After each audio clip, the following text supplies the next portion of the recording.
Been waiting for. Good evening, everybody. I'm Ernie Johnson at the United Center in Chicago, Illinois, where tonight, coming up next, it's the NBA on TNT. Michael comes home. Michael Jordan makes his first appearance in front of the home folks since returning to the NBA. The Shaq and the Magic in town. Don't miss it.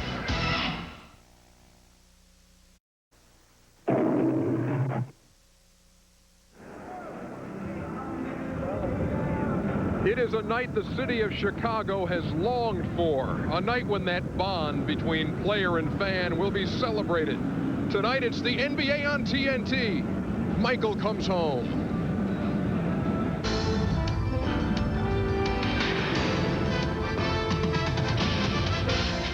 The following is a presentation of TNT Sports.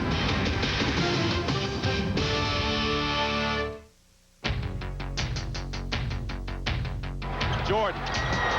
Oh, boy. 63 points, and you're looking at an all-time record. Standing room only tickets have been sold. Not the greatest seat in the house, but folks, for this night, anything will do. Even the folks at Michael Jordan's restaurant have been pumped up over this all week, discussing Michael's return over Michael's favorite macaroni and cheese, no doubt. They're pumped up and ready to go at Michael Jordan's restaurant. But this is the sight, all the eyes of the NBA on the United Center as Michael Jordan returns in front of the home folks here at the United Center. Good evening, everybody. I'm Ernie Johnson, and I don't even know how you can begin to describe the feeling in this city this week. I mean, you could have Elvis coming back to open up for the Beatles reunion concert with Mike Tyson fighting on the same card, and folks, it couldn't match what Michael Jordan has done to this city, the grip he has on the sporting community here in Chicago, Illinois. It is absolutely amazing. We'll have it all covered here in the next half hour. They tip it off at about 8:40 tonight. I should remind you, if you were looking in your TV guide and you checked out TNT 8 o'clock Eastern, Kingfish, we are going to show you Kingfish, the TNT original production starring John Goodman, but it's after the game. So first we'll show you the King, and then we'll show you Kingfish. We have got you covered here tonight. Not just me. Craig Sager's been on top of the Michael Jordan story since day one. Let's check in courtside right now with Segs. Well, Ernie, no one since Mrs. O'Leary's cow has set the city of Chicago afire like Michael Jordan. Banners along LaSalle Street tonight celebrate the reincarnation of his basketball career. If T-shirts were ballots, not only would he be holding center court here at the United Center, but he'd be presiding as mayor of the Windy City. I was with him this afternoon to a private shoot-around, and also as he entered the arena tonight. And yes, even the great one gets nervous. We'll have an interview with Michael Jordan in a few moments, but now let's go to Nicole Watson. Well, thank you, Craig. As of next Sunday, the Orlando Magic will have played 4 games, and even by NBA standards, that's a grueling schedule. That also includes the Phoenix Suns. Now, Coach Brian Hill says that he will not buy into the hype, that he hasn't even mentioned those 2 bad words, Michael Jordan. As far as Penny Hardaway, he was even questionable up to the start of this game. He dislocated the index finger of his left hand. It is very swollen, but here in Chicago, the only doctor makes the special elastic splint, and he'll have it on tonight. He will play. As far as Shaquille, well, he says, what is everyone going so crazy about? Don't believe the hype. He says for him, it's business as usual. The only new thing is that he got a new hairdo. He's bald now, just like Michael Jordan. Yeah, thanks, Nicole. Don't believe the hype. I say don't believe Shaq. This is not your normal everyday game. This place is packed, and I think everybody's really waiting for the moment a little after 8:30 when the starting lineups are introduced, and the first words, I guess, when Michael comes out, 6'6" guard from North Carolina. This place is going to be bedlam. Doug Collins joins me. Doug, you coached this guy, Michael Jordan. You watched him lead the Bulls to 3 titles, and you've watched him in 2 games back. What sticks out? Well, Ernie, I think the interesting thing to me is in that game against Indiana when he started out, the energy, the hype, I can't imagine how he was feeling and what he was like to get himself prepared to play that game. We'll take a look and see a couple plays that I thought really stood out in that game. He was put in a position early to beat the shot clock. And you're going to see right here, the ball's going to come to him, something Michael has always done great. And he has to force his shot up, and you can see how flat the shot is there. He really wasn't prepared to take that shot. And now you're going to see him on one of his patented drives, and he really doesn't finish strongly. So the 2 things there that stood out in that first game was he didn't have the game legs with his shot or his ability to finish.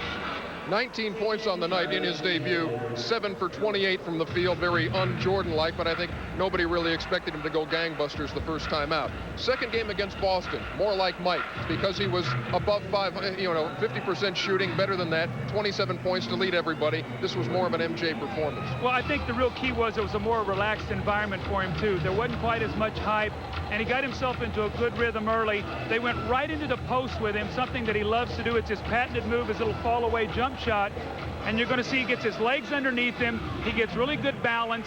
You're going to see nice lift on the shot. More importantly, look at the trajectory and the arch on the shot, the good rhythm. He buries it. Then he comes, you see the nice elevation on the shot, the good rotation. Both of those were the kind of shots that we've seen Michael Jordan make through the previous 9 years of his career. Phil Jackson has pointed out, of course, it's going to take time to gel and to get to know these guys. It's not the same unit that Michael was here with when they won titles, but he certainly showed indications in the Boston game, I think, of knowing where his teammates were going to be. They knew where he was going to be, and he was having fun. Well, I think the passion and the love for the game comes out in Michael once he starts getting the feel of the game. And you could see he and Scottie Pippen really had some fun on this one play in Boston Garden. They ran a little give and go, and Michael palms the ball, and he's going to sort of show it to Scottie, take it away, fakes it. The defender turns his back, and he lays it over to Scottie. Scottie lays it in. Michael backpedals. He has that little smirk on his face, and he's saying, you know what, I'm doing what I do best. I play basketball. That was vintage MJ. You know, this city, folks, is just overcome with Jordan mania. And Michael has become part of the fabric of this city. We have something very special to show you here. Tommy McCracken and the Force of Habit Blues Band kind of showing that this city is beating as one, the heart of the city beating as one, but maybe beating as 45. Welcome back to Chicago, sweet home Chicago, Michael Jeffrey Jordan. 1, 2, 3.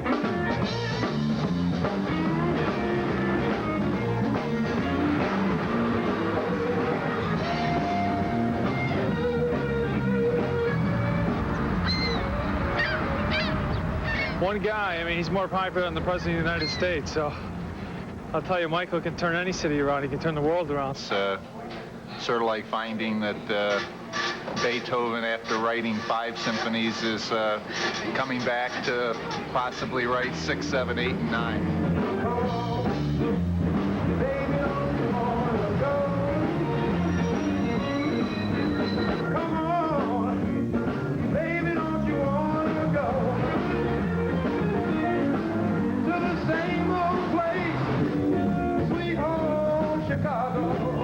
It's magical in town when he plays.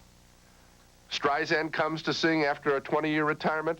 Wherever she plays, big night, right?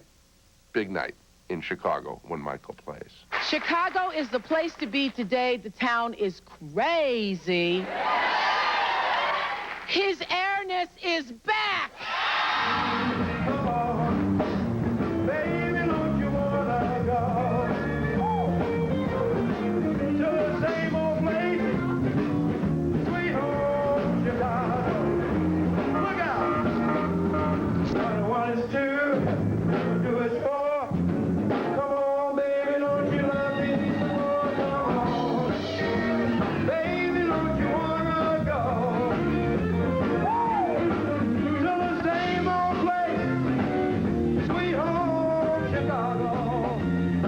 At a Italian-American dinner last night, and that's all people were talking about, in Italian.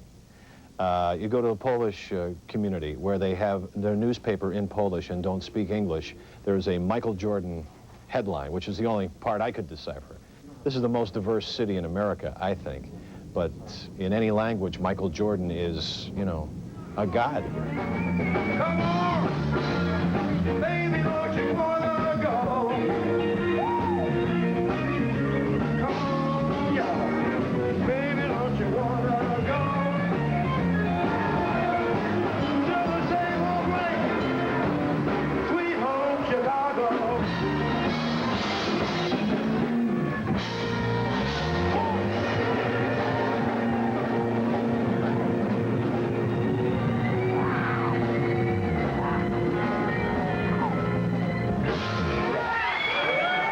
they say, it's got to be the shoes. Our thanks to Tommy McCracken and the band. You live in Chicago. Doug, have you ever seen it like this for any reason? You know, Ernie, I was just looking around here at this arena and the feeling. I've been in professional sports for 23 years, and it's almost sort of scary that a man with the ability to play basketball has not only this city, but the world really in the palm of his hands. That's sort of frightening. It's going to be a grand night here at the United Center. One guy who wishes he could be here is Chicago native Isaiah Thomas. We'll be talking to him next. Star-studded evening. There is Spike Lee. Keep it here, folks. We'll be back.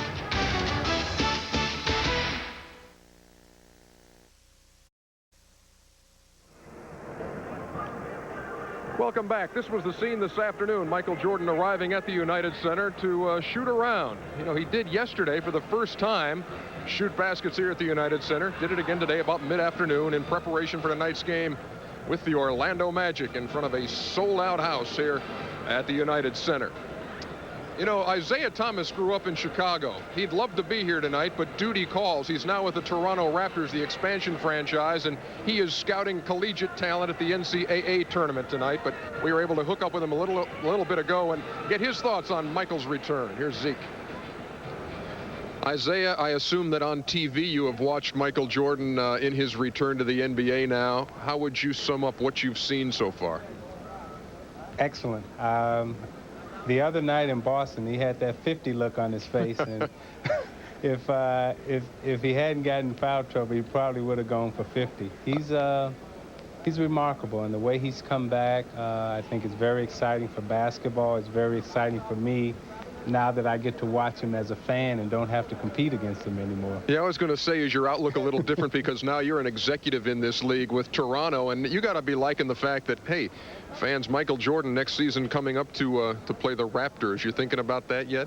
Oh, without question. We've already made plans that we're going to take. We play in the Sky Dome, and we're going to take the floor and set it right in the middle of the Sky Dome so we can have 60, 70,000 people watching us play basketball. I think it's going to be great. He's the greatest show on earth right now. He's what Muhammad Ali was to boxing. He has that type of persona. He has that type of aura.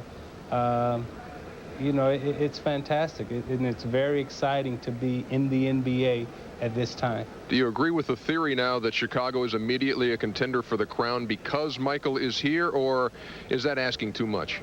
I think you know, the perception that he's what's the word I'm looking for? He will be the catalyst to more or less propel them to get to the stages of the NBA Finals. I think he's definitely gives their team a new rise, a new energy level that you've seen them play with in the last couple of days.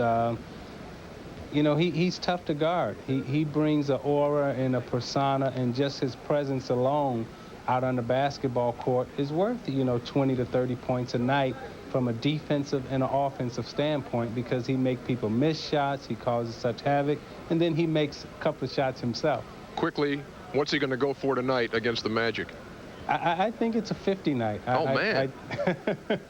I think it's a 50 night, and because the way, you know, he likes to do things in a grandiose style, coming back to the stadium, the energy that would be in that building that they haven't been able to transplant from the old Chicago stadium, I think will be in a new stadium. And if he gets to rolling and hits his first couple of shots, I think the momentum that he'll bring will propel him to a 50 night. And by Orlando being on a back-to-back night, I think it could be the potential for a blowout.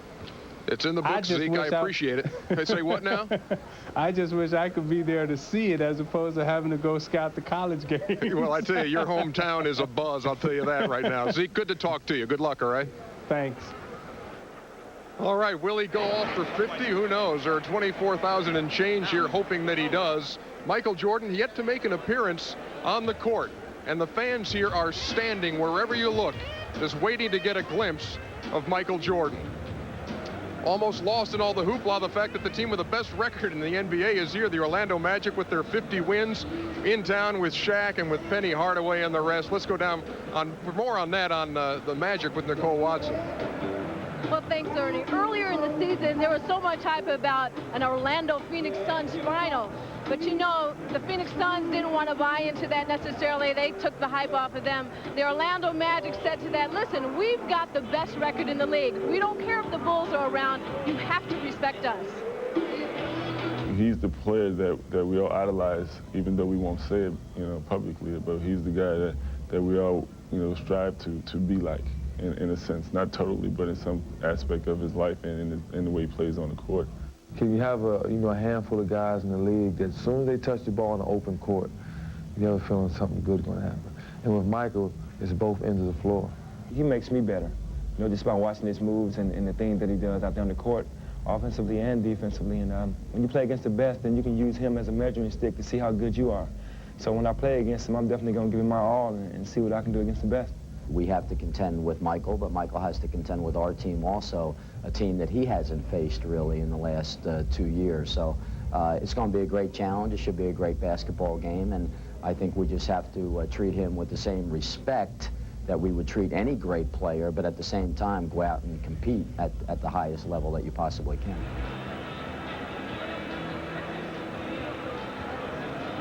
There you see the Chicago Bulls, some of them leaving the locker room.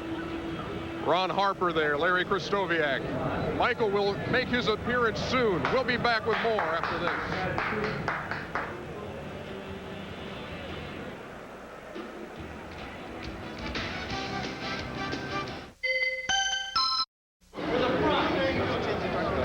The electricity is running through the United Center like you would not believe. Michael Jordan is in the hallway, off the court at this point as the Bulls gather to take the court for this game with the Orlando Magic. And there you see Michael, who will play his first game in front of the home folks since returning to the NBA. We're all over this thing, and as soon as he takes the court, you will hear a roar from this place that will not be equaled until at least the starting lineups are announced a few minutes after that. We are live at the United Center for Michael Jordan's first game with the Bulls since his return, his first game here in Chicago, and the city is just up for grabs here at the United Center. While we wait for Michael to take the floor, let's introduce Warren Moon. Here's Michael. Before we get to Warren, here's Warren, who is, of course, the quarterback for the Minnesota Vikings and, of course, a huge NBA junkie from early on. And, Warren, we want to talk about what this night is going to be like as far as handling pressure as we watch Michael Jordan and the Bulls take the court. Listen up. Here comes MJ.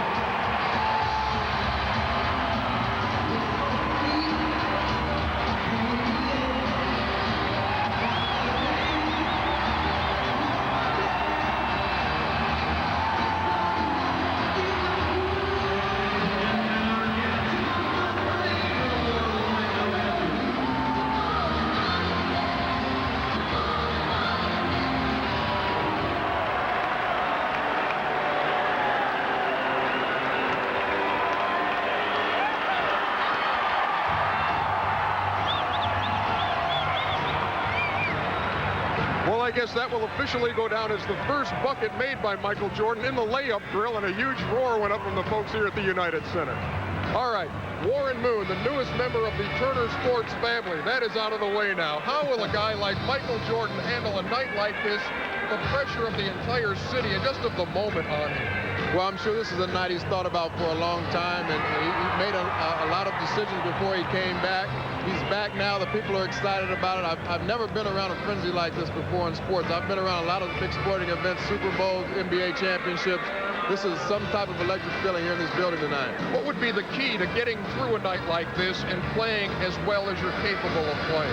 But I think it starts from the time you get up. You want to try and go through a day like you regularly would for any other regular season game, knowing that the hype of the game is going to get you up and prepared for the game, and the fact that you're returning home for the first time. So you want to be as normal as possible throughout the day, and I think he's done that. You can look at his demeanor. He looks like he's calm, he's collected, and he's ready to go and have a big performance tonight. Warren Moon will be working the room as the night goes on here at the United Center. We'll hear from Michael Jordan when we come back.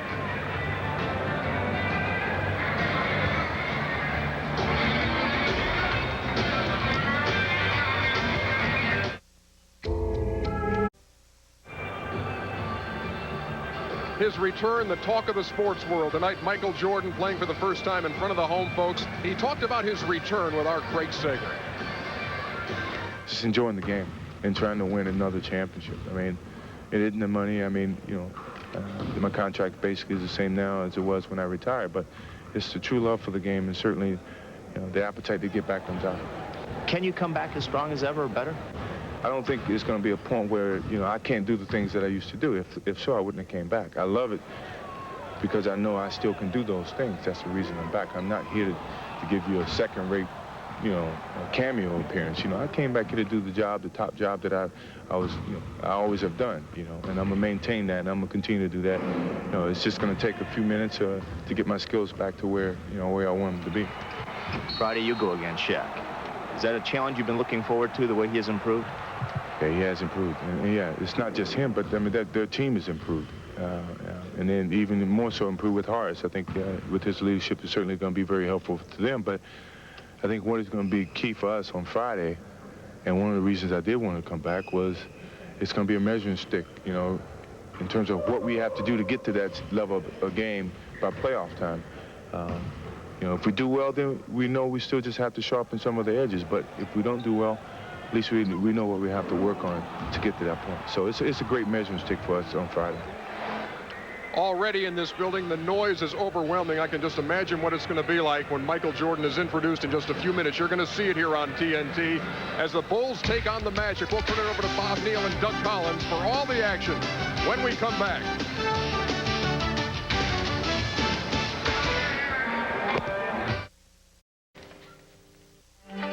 Stadium, the place he electrified, called the Madhouse on Madison Street. And now, for the first time, the United Center is welcomed in to the Madhouse on Madison Street category. Hello, everybody. As a native Chicagoan, I can join with all of these people to feel the goosebumps on Michael Jordan's return here. No matter where you look around the world, you'd never find another city like this one to welcome someone back with such open arms. And Doug Collins, as we get down to the game now, let's talk about Michael, how he adjusts to this team and how they're adjusting to him.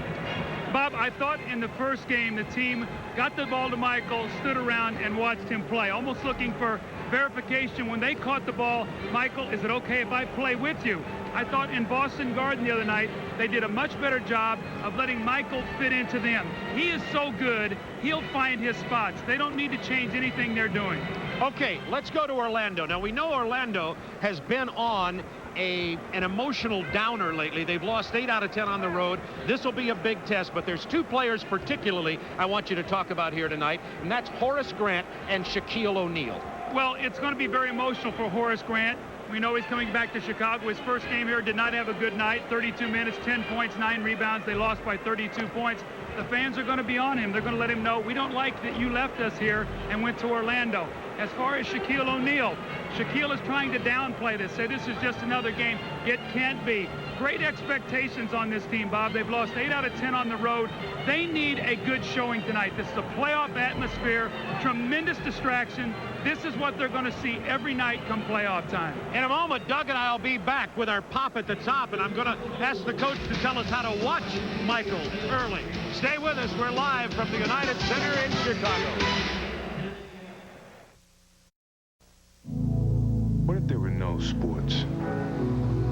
If you couldn't join a team, what would you join? If you couldn't dream up touchdowns, what would you dream? What if you did something? What if you coached a team or put up a new rim? What if there were no sports? Would I still be your hero?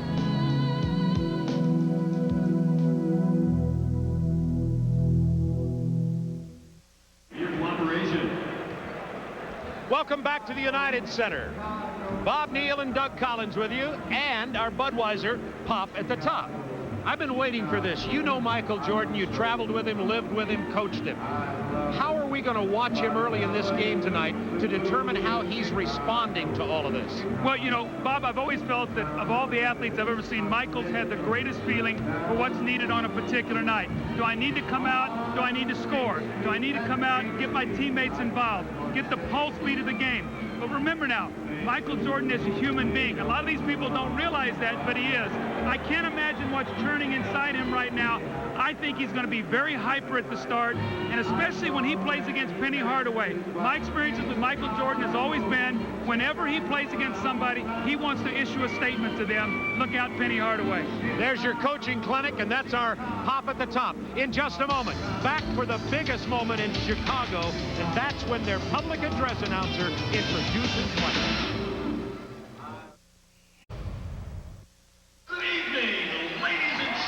You're listening to the voice of Ray Clay, the public address announcer here at the United Center.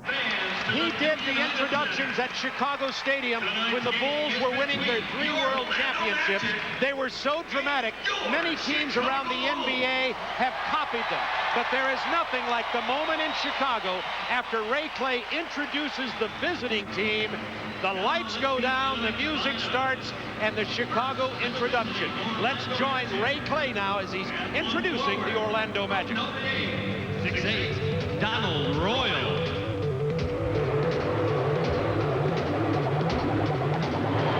And the other forward, 6'10", from Clemson, Horace Grant.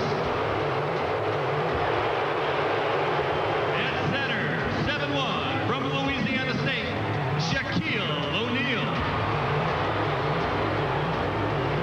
A 6'7" guard from Memphis State, Anthony Hardaway.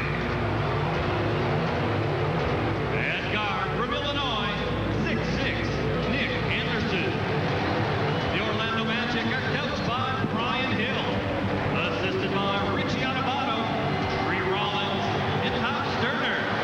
The trainer is Lenny Courier. All I can say is, wow, this place was electric. I only hope you got a sense of it on the television screen. Phil Jackson, who's retained his poise during this incredible, earth-shattering in the world of sports news that Michael Jordan was returning.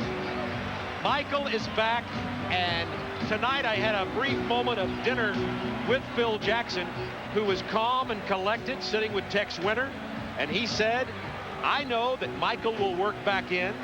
We know what he can do. It'll take a little bit of time for all of us to get used to having Michael Jordan and to quit standing around and watching him play on the same team. And Doug, that's something you pointed out in first Game 1 and Game 2, that Michael Jordan is such a star that even the teammates can watch it. Bob, he will find where he fits within this team. He wants the guys to continue to play their game, and he'll fit and adjust his. You know, the great players don't want the other guys adjusting to them, and I look for him as this next month goes along to really start taking his game back to new heights. And, you know, right now he's still feeling himself along, shooting more jump shots rather than taking the ball to the basket. And we've seen it so many times as he stops over to talk to the Chicago announcer, Johnny Red Kerr. He dusts his hands, he wipes his feet on that homecoming pad. I have a feeling it says, welcome to Sweet Home Chicago, Michael. Shaquille O'Neal says, just business as usual for me, but you could see before the game that Shaquille is enjoying the stage. It's going to be very interesting to me to see how Orlando handles this. This is almost an overwhelming kind of evening, and if you look out there, remember, this is a relatively young team. Other than Horace Grant, Penny Hardaway, a very young player, Nick Anderson, still a very young player, Shaquille O'Neal. This is a real test for this team on the road in this kind of environment. And they're back in action. Orlando Magic with the ball. B.J. Armstrong matched up against Hardaway. Jordan against Anderson early. Well, Nick Anderson must keep Michael busy, not let him roam. Michael's going to be the double teamer. The ball goes into Shaq, and he missed his first little jump shot. Purdue with a rebound. Bulls with the ball. Remember, they run that triple post offense. Phil Jackson said it's just the same as usual, except, of course, we can do a couple of more things with Michael. Early down to Scottie Pippen, to Will Perdue. He's fouled. It's Shaquille O'Neal. The Bulls have so many weapons, and when you think of their offense, their post players are actually Scottie Pippen and Michael Jordan. So both of those guys will command a lot of respect in the low post. Will Perdue is a guy that gets a lot of offensive rebounds, a lot of easy baskets, because he never stands. He moves to the open area and gives them a passing lane. and he shoots about the same level of free throw percentage as Shaquille O'Neal, 55%, one of the areas that Will Perdue is weak in. However, he hits the first one there. I asked Will about his feelings about Michael. What did Michael say to him when he came back to the team? Perdue misses, out of bounds, Orlando ball, and he said, I'll tell you the same thing I told Bill Cartwright. Get out of my way in the middle. I think the one thing these guys have to do is be prepared now when Michael penetrates the basket to always be ready for a pass coming at a very improbable angle. 1-0, the Bulls on the Perdue free throw. Nick Anderson. It's 3-1. Nick Anderson Orlando has become a terrific three-point shooter. Bob, shooting almost 43% on the season. He's 10th in the NBA. He's made 162 three-point shots this year. Jordan gives it up to B.J. Armstrong. Pippen misses the two. He stepped on the line. Nick Anderson with a rebound, and not to be lost in all of this, remember, Orlando is the #1 team in the East. Will Perdue got in front of that pass, tipped it. B.J. Armstrong. The Bulls will look to run more now. They'll look to try to create turnovers. They really have 4 very good lane runners on the floor right now. Donald Royal with the drive. Shaquille with the tip. It's kept alive. Shaquille Jordan comes away with it. He's on the run. Pippen left. Armstrong right. B.J.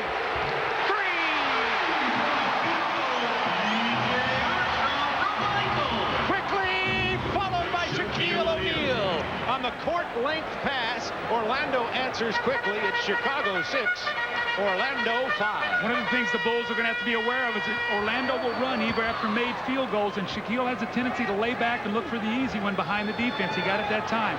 Michael fakes the long-range jumper, steps in, out of bounds, tipped by Anthony Hardaway, so the ball will belong to Chicago with 8 on the shot clock. He is tight. I was kidding Mike Mathis before the game about calling a foul on Michael, and it's like he helped Michael there calling a little tip ball so Michael didn't shoot an air ball in his first shot in the United Center. Perdue misses the bank shot.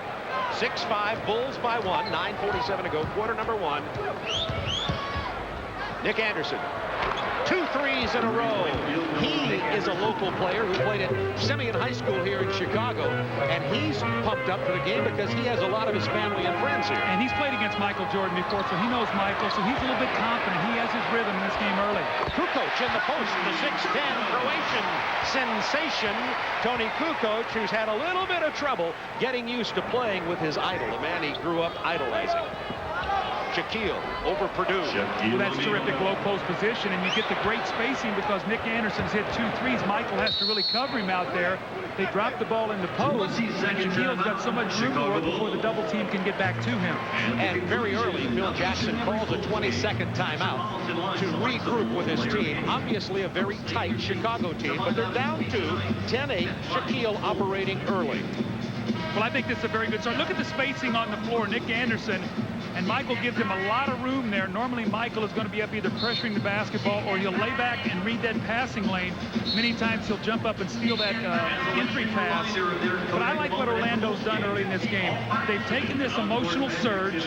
They played about 3 minutes, and they really haven't got out of the scheme of what they want to do. Penny Hardaway has brought the ball up the floor. He's got them into their attack. They've looked inside to Shaquille O'Neal.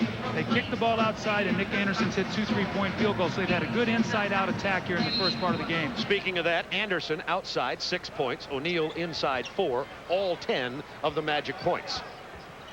Bulls down 2. Loose ball foul. Loose ball foul, Chicago Bulls. It's on Scottie Pippen, his first personal. See, I look for Anthony Hardaway to try to post up against B.J. Armstrong. They have the advantage there. They have not looked to do that there in the first quarter, but I think that he can take him inside and maybe give Shaquille a chance to maybe step outside and take a blow. Let's see if they go into post to Anthony Hardaway here. Thought about it. 10 to shoot. In the post to Horace Grant. Armstrong stepping around. And that'll be his first personal foul. B.J. Armstrong. His first, the team's second. Bob, what they did, Anthony Hardaway tries to run this little rub cut. When they do, they switch it and they put Scottie Pippen on him, so they tried to take away his post game. He goes out to the corner. Here he is now posting up inside. See if they have to double team. Pulls up from 17 feet. O'Neal with the offensive board and the foul. see all the things that have been lost, Bob and Michael coming back, and still the Bulls have an inherent weakness with this team. They're not a good rebounding team. They don't have a physical presence inside. For them to win the championship, they must shore up that lane area. Remember now, no Bill Cartwright, no Horace Grant, no Scott Williams, all guys that played big minutes and big roles in Michael's championship years here. And from a few years ago, no Charles Oakley. Phil Jackson did tell me that Will Perdue may not be big enough or strong enough to handle Shaquille O'Neal, and we'll see more time from Luke Longley. Longley steps in here after only 3.5 minutes have been played in the game. Longley, a bigger player, longer arms, and he's only 10 pounds lighter than Shaquille O'Neal at 7'2", 270 pounds.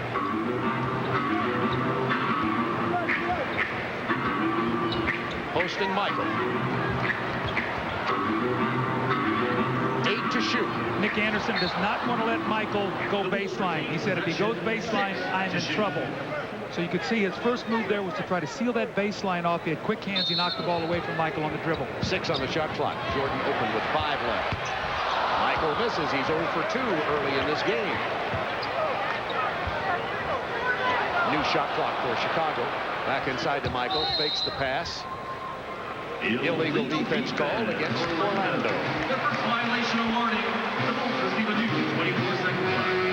The illegal defense called on Shaquille O'Neal. Brian Hill, who's under a lot of pressure. With all the talent he has, everybody expects nothing less than a championship from him. Longley kept it alive. Punched away by Pippen. Kukoc controlling. He finds Pippen. Jordan. Not again. No question. He looks more like he looked in the Indiana game that NBC telecast last week than he does against Boston. And that's because he's here in this new building, and he's already said, I am not a fan of the United Center yet. I love Chicago Stadium. Well, I think it's important for him to try to get an easy one or maybe get to the free throw line. There's BJ spotting up with a three, so he's got 2 3-pointers. But Bob, as I've said on our opening, Michael Jordan is a human being. He knows all the hype. I mean, this city is waiting for him to take him to another championship. I can't imagine the thoughts that were rolling through his head today as he was getting ready to come to this building and play this game tonight. Chicago's regained the lead, 11-10. Hardaway double-teamed. Anderson open. He has 2. Make it 3 3-pointers for Nick Anderson. 13-11 Orlando. 7:19 to go in the first quarter. Orlando's in a very good rhythm, and you can see that when Chicago double teams, the spacing is there, and Nick Anderson is giving him an opening to find him for that open 3. As Nick told me, he says, hey, I'm home too. Jordan double team, finds Kukoc. This is from long range. Horace Grant to Anthony Penny Hardaway. Boy, Anthony Hardaway has become a sensational young player, Bob. His game has been elevated so quickly in such a short period of time. The double team on Shaquille. He tried to hit Donald Royal. 4-on-1. Kukoc from B.J. Armstrong will lay it in over Nick Anderson. It's tied at 13. Michael Jordan 0 for 3. Hasn't scratched yet, in case you're tuning in late. And if you're tuning in late, you must have been at a wedding or a bar mitzvah or something very important. Horace Grant. That's a 2. That's a big shot, too. Horace buries his first shot. You hear the boos. But you know what? Those are really boos out of respect because they understand that without Horace Grant, they would not have won the 3 championships. So this is almost like what I used to say about Pete Rose when he would go on the road and he would get the boos. They booed him because they respected his talent. And that's what you're seeing the Chicago people do here tonight.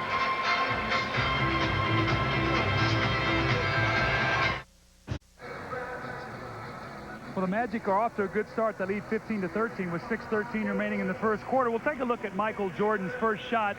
And, Bob, you can see sort of straight arms it a little bit. Doesn't have the good smooth release. Front rim normally means you didn't get your legs. It wasn't a real aggressive shot. And, again, Michael's feeling himself along. I'd said before, I think it's important for Nick Anderson to keep him involved defensively. Nick has done that as Michael has roamed. He's spotted up and hit 3 threes. And on the other end, I think it's important for Michael to maybe get to the free throw line or maybe get a layup just to get himself in the rhythm. I remember something you said as a coach. Watch out when Michael gets lathered because he gets hot, too. He came out with some sweat streaming off his head. 1-on-1. Blows by Royal. Pulls up. He's fouled. Will go to the free throw line. Donald Royal with the foul. See, that's important because now when you go to the free throw line, you have a chance to get a rhythm, step up the line, make a couple free throws. and you get that stroke, you get that good feeling. Michael with the quick first step. He wants to go baseline. You can see that quick burst. Donald Royal gets the hand in there. Michael wanted to go for that patented bank shot, just shot it a little bit short, and also a little bit short on the free throw. A great free throw shooter, particularly in the clutch, is Michael Jordan. 80% plus for his career. Well, on the season, he was 13 out of 14, and there is his first point in the United Center. The back end of a free throw, that's going to be a trivia question. You say, what kind of dunk did Michael Jordan do to get his first points in the United Center? How about this? I counted. It took Michael Jordan 38 shot attempts before he got his first dunk coming back anyway. 38 shot attempts. There's Nick Anderson once again spotting up, and he is in rhythm and on fire. That's 4 for 4 from the three-point line for Nick Anderson. Doug, you pointed out early, it's a 4-point Orlando lead, that he would have to keep Jordan tied up on Jordan's defensive end. Well, he's done that. Pippen jumper. Michael loves to roam defensively. The Bulls are showing a little bit up-court pressure, and if Orlando's able to break it, they're going to get some open shots. So he's going to get another one right here because they broke the press. Oh, that would have been 5. Too many. Jordan with the rebound. Bulls have the numbers. Back to him, BJ. Back to him. That would have been the time. Looked like he could have dropped that off. Maybe Michael could have got a dunk. See, if I'm playing with Michael right now, I don't go out of my way to get him a shot. But if I can get him off, I'd really like to be able to do that. BJ, 4 out of 4, 10 points in this game already. It's tied at 18. 5 minutes in the first quarter. Shaquille O'Neal lays it in. The lead back to Orlando. Shaquille has 6 points. He's carrying 1 foul. Jordan hits the jumper from the left side. His first jump shot in the United Center with 4 minutes, 50 seconds remaining in the first quarter. It's 3 points now for Jordan. I think it always happens. You get a chance to get to the free throw line. You just get that feeling back in your shot. Michael made the free throw, then follows it up with a jumper. Anderson from 14. Nick Anderson has just lit it up here tonight. Already 14 points in 7.5 minutes. And I like their strategy. Go at Michael. Make him play both ends. Indiana did that with Reggie Miller. He had a big first game with 28 points. Kukoc one-on-one against Horace Grant. Hands it off to Luke Longley with a reverse. Luke with some pretty good moves inside. Very strong. Last year played very well in the playoffs. Bobby had a broken leg. He was out almost 2 months. He really now is just starting to get back his legs. Bad pass from Horace Grant to Shaquille. Shaquille handles it anyway. There's the double team.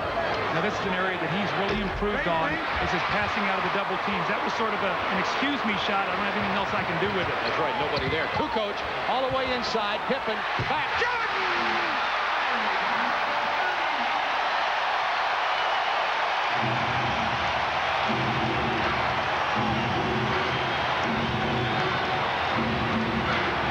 That got him on their feet at the United Center. Bulls by 2. Now Royal traveled. Jordan hits his opening jumper, and then he comes back with his first dunk. Well, gets to the free throw line, gets himself in rhythm, buries the jump shot, nice rhythm, nice trajectory, and then Scottie Pippen did what I'd said before, gave the ball up and got Michael the slam dunk that everybody was waiting for. That's what I was talking about, getting Michael involved emotionally. Orlando now has Tree Rollins in, and Michael Jordan has loosened up. There's the tongue. With 3:11 to go. You know what it's done also too? In the first quarter. It has frazzled Orlando. 2 straight turnovers. The psychological impact is amazing.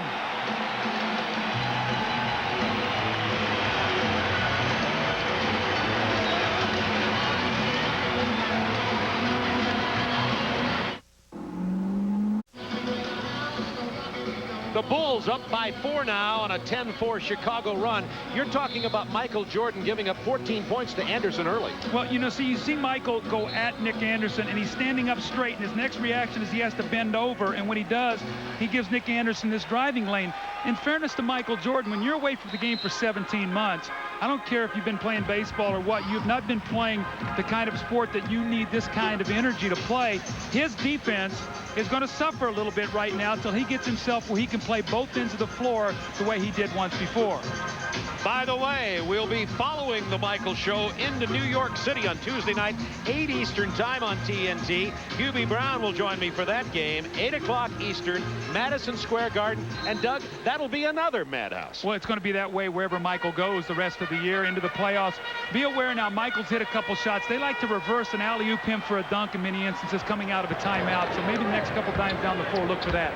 Pippen blows right by the defender. Lays it in easily. That was Anthony Hardaway.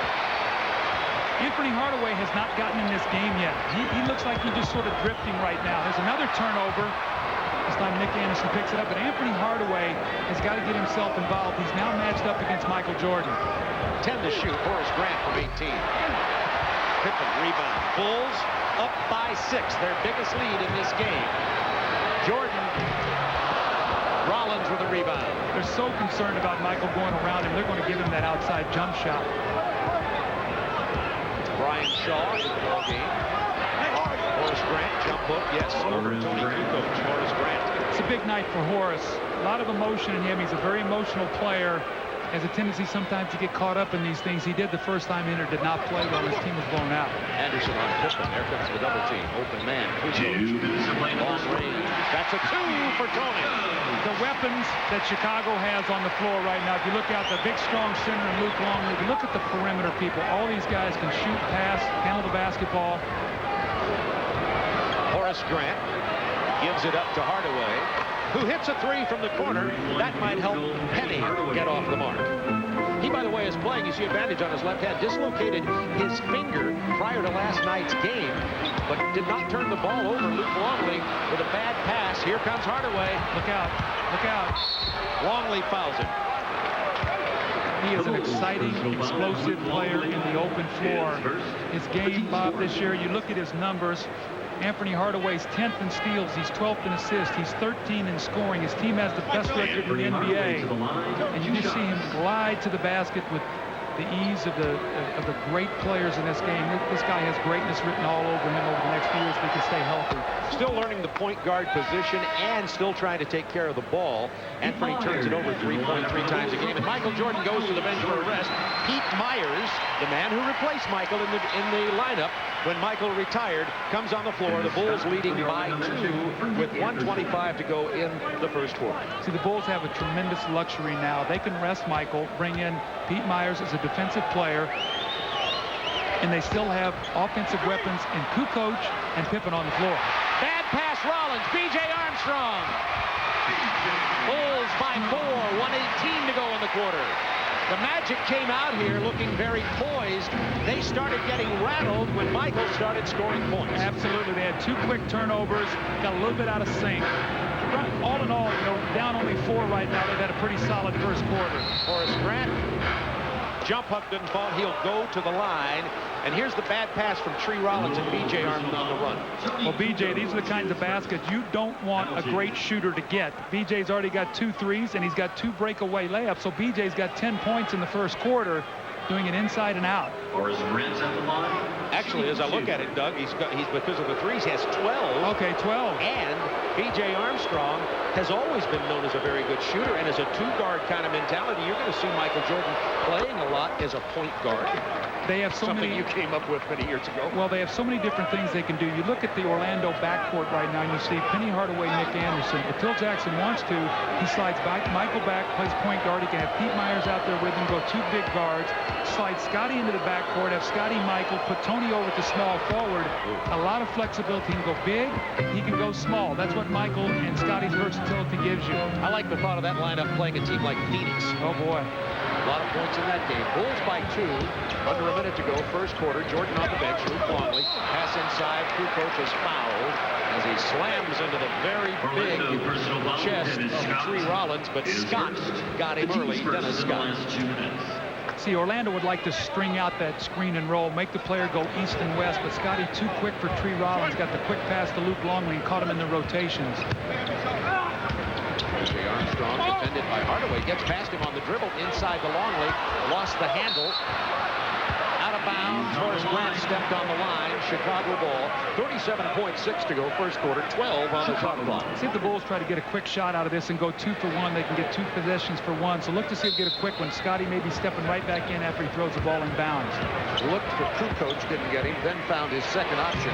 B.J. Armstrong, who missed, and Shaw comes down with a rebound. That's a good shot, though. They got the shot they wanted. It was a good one for B.J. Now they're going to get the last possession of the quarter. And a chance to tie.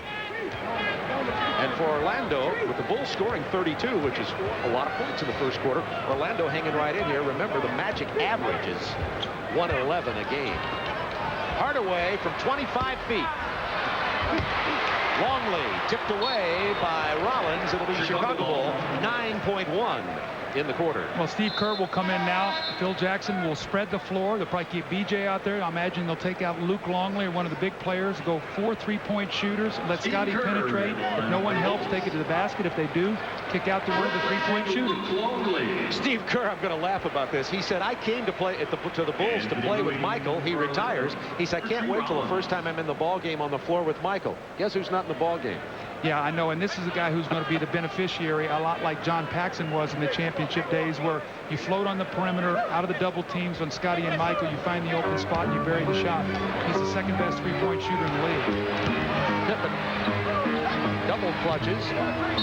Oh, that's a bad foul by Tony. 0.4.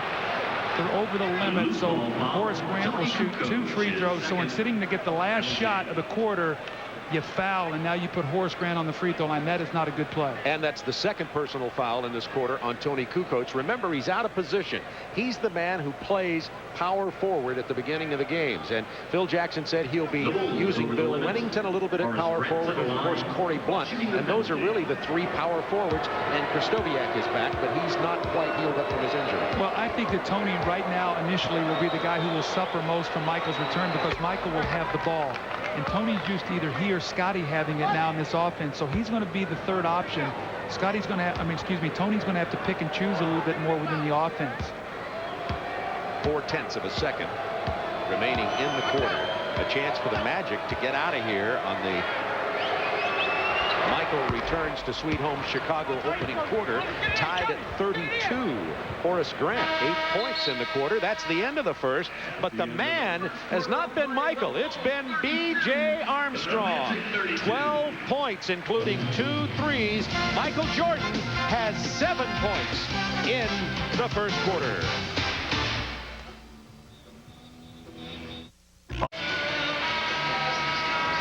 Bob Neal, Doug Collins back with you at the United Center. The Magic and the Bulls tied at 32. Michael Jordan spent the final couple of minutes of that quarter on the bench.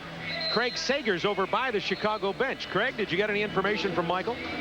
Well, Bob, you know, this love affair the city has for Chicago is sincerely reciprocal. As we mentioned, as he walked in, he said he was a little bit nervous. As he came off the bench, I overheard his teammates say to him, "What's wrong, Mike? Are you nervous?"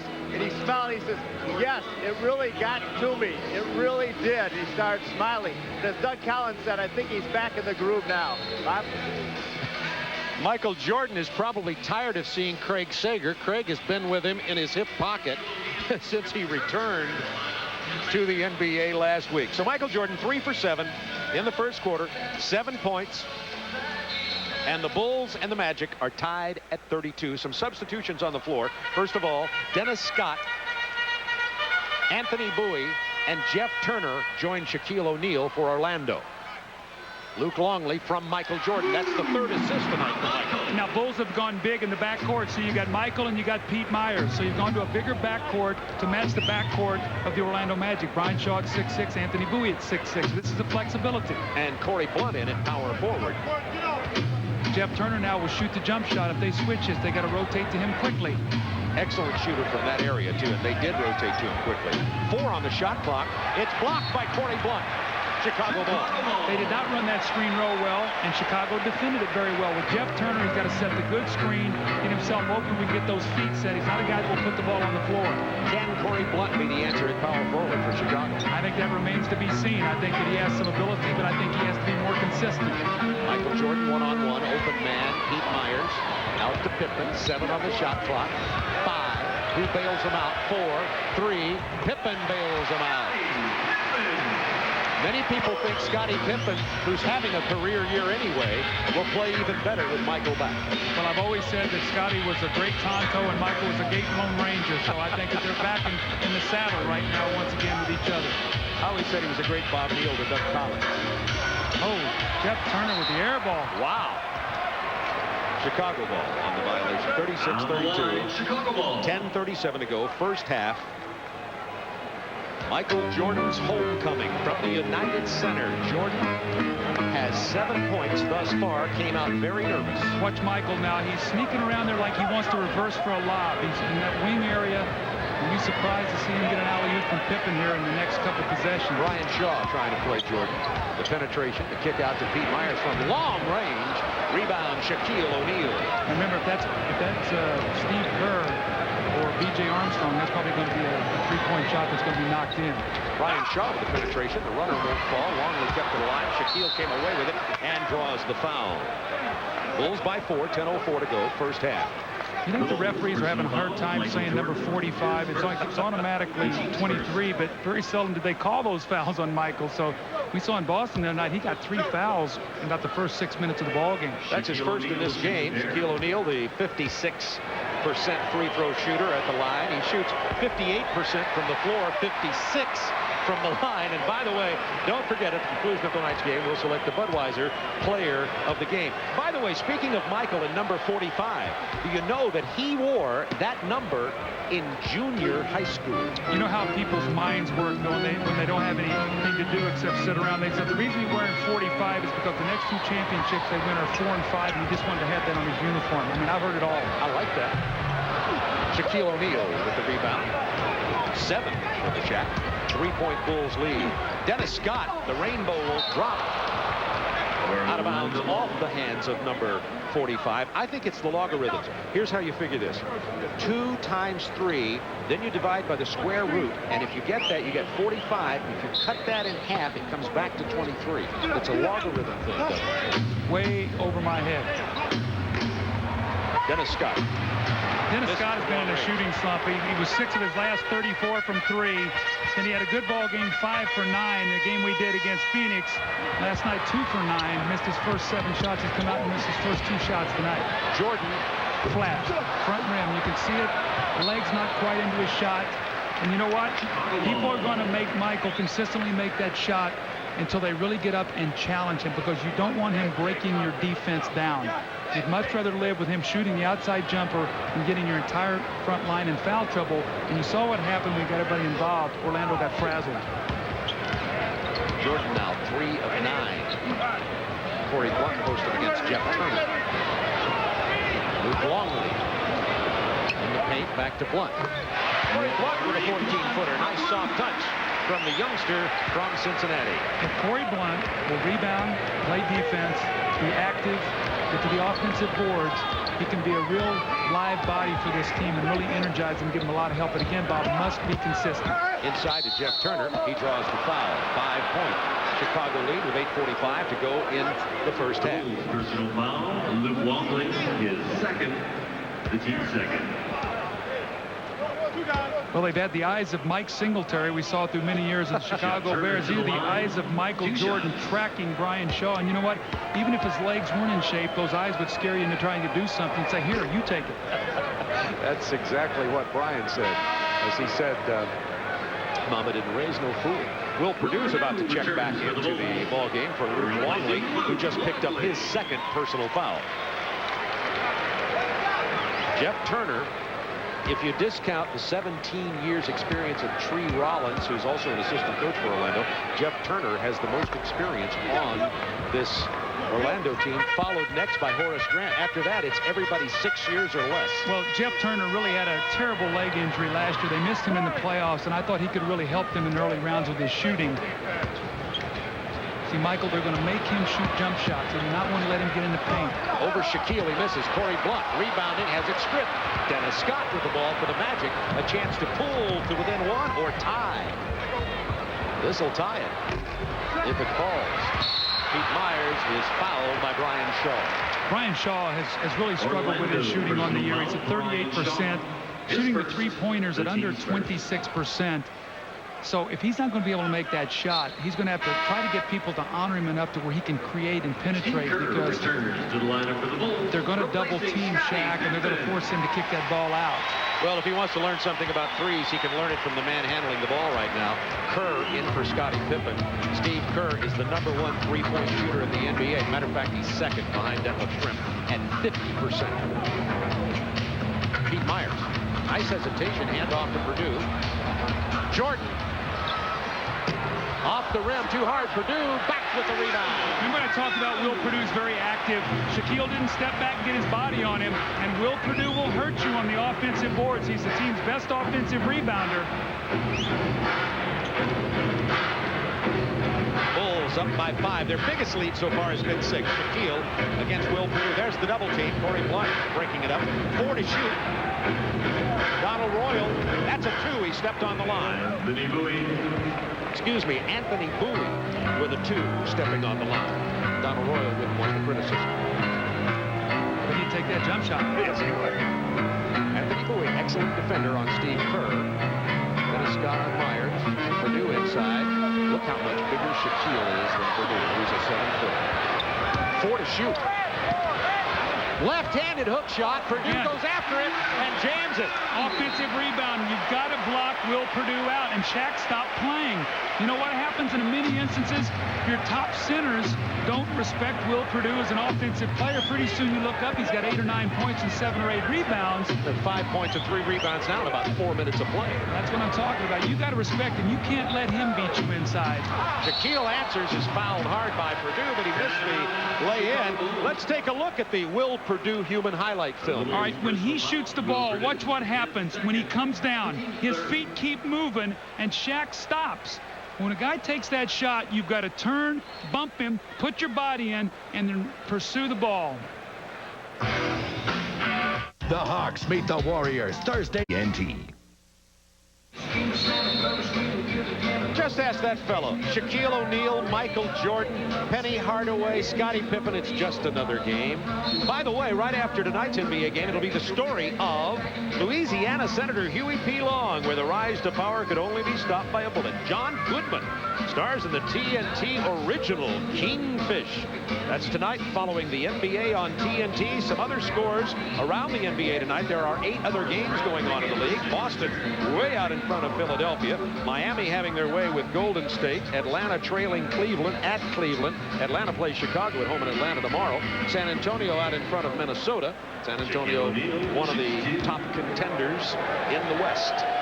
I bet you Atlanta's happy that Michael's coming tomorrow. The Omni will finally sell out. All those empty seats will finally have people sitting in them. They sold 1,000 tickets at the good point at the Omni the day the rumors started that Michael would come back. Well, Shaq is really struggling at the free throw line tonight. You know, what's really hurt Orlando, they are down now 4 points in this game, but offensive rebounds 5 apiece, but Chicago has 9 points, so they have converted Orlando only 1 point off second shots. Chicago by 4. Shaquille is 2 of 6 from the line. Michael with the double clutch. Michael thought he got fouled there, was very upset that he didn't get the call, and here comes Nick Anderson back down the floor. Shaquille gets the loose ball, jams it in with both hands. It is a 2-point Chicago lead, 6:24 remaining in the first half. The homecoming of Michael Jordan. Michael missed his first 3, then hit 3, has now missed his last 5 shots. So Michael does not want to have to continue to take these kind of buzzer-beating shots. 4 to shoot. Pete Myers steps in, throws up the air ball. They're ending up with the wrong guy having it at the shot clock right now. Pete Myers had to take a couple shots. Chance for the Magic to tie. Remember, Orlando has won 50 games already this year. They're the best in the East. Shaquille kicks it out. Nick Anderson. Now, is this Nick Anderson's homecoming, or is this Michael Jordan's? That's 5 threes in the game. What is that, 17 points for Nick Anderson? Exactly, and 5 of 6 from three-point land. What a game he's having, and the Magic have regained the lead by 1. Myers. It was tipped by Shaquille O'Neal, obviously on the way up. The Bulls about to put some more firepower in the bodies of Pippen and Kukoc back into this game. Speaking of firepower, Dennis Scott hands it off. Horace Grant doing what he does best. Second shots now. I just pointed out the statistic. It was 9-1 Chicago. The last 2 possessions, Orlando has scored off second shot opportunities. Up by 3. 5 minutes to go in the half. Kerr launches a quick one over Hardaway. Loose ball foul is going to be called on Chicago. Loose ball foul, Corey Blunt. On Corey Blunt.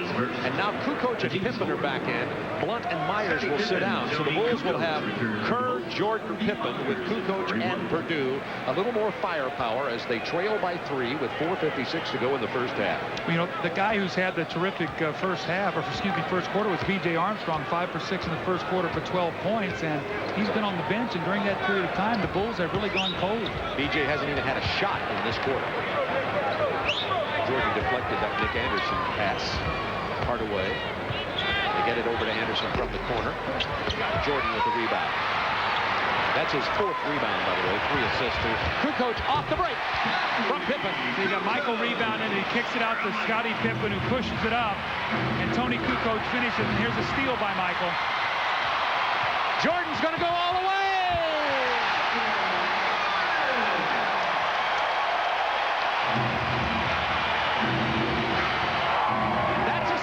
Michael Jordan's restaurant. I think everybody should get one on the house after the I was getting ready to say that. Bulls back in front, 46-35. Post up to Anthony Hardaway, gets Kerr. Kerr does a nice job knocking it away, but gets called with a foul. Michael Jordan now with 9 points. And we saw a glimpse of Air Jordan Part 2. Well, Michael is about 3 weeks away from this being the signature slam dunk. Not quite yet to really elevate and throw it down, but gets to the front of the rim and drops it in. Again, about playoff time, that will be a slam dunk. And you know, the interesting thing there is Orlando's done a great job. Michael only has 9 points on 13 shots. Anytime you can keep his field goal efficiency below 1, and what I mean by that, where you make him take a shot for every point that he scores, you've done a good job. Jordan has taken 13 shots, has 9 points. Magic by 1, under 4 minutes to go. First half, the homecoming at the United Center in Chicago. Pippen on the baseline drive, turns it over. Orlando with the numbers. They didn't do that very pretty. That was not what you would draw up on the fast break. Penny Hardaway giving it to Shaquille O'Neal. Michael Pippen, lob, jam!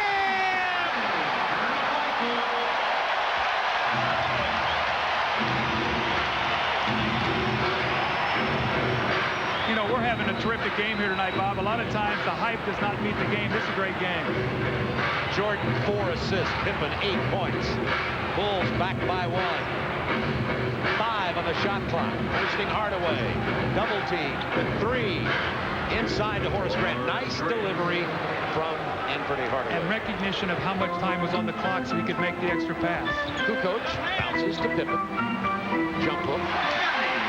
You know, you tend to forget about Scottie Pippen because Michael's back, and of course, Pippen is just pouring them in this year anyway. You know, and I think that's great for Scottie, too. It's going to give him a chance to relax and get away from all the controversy that he's gone through this season with all the trade rumors and everything that happened.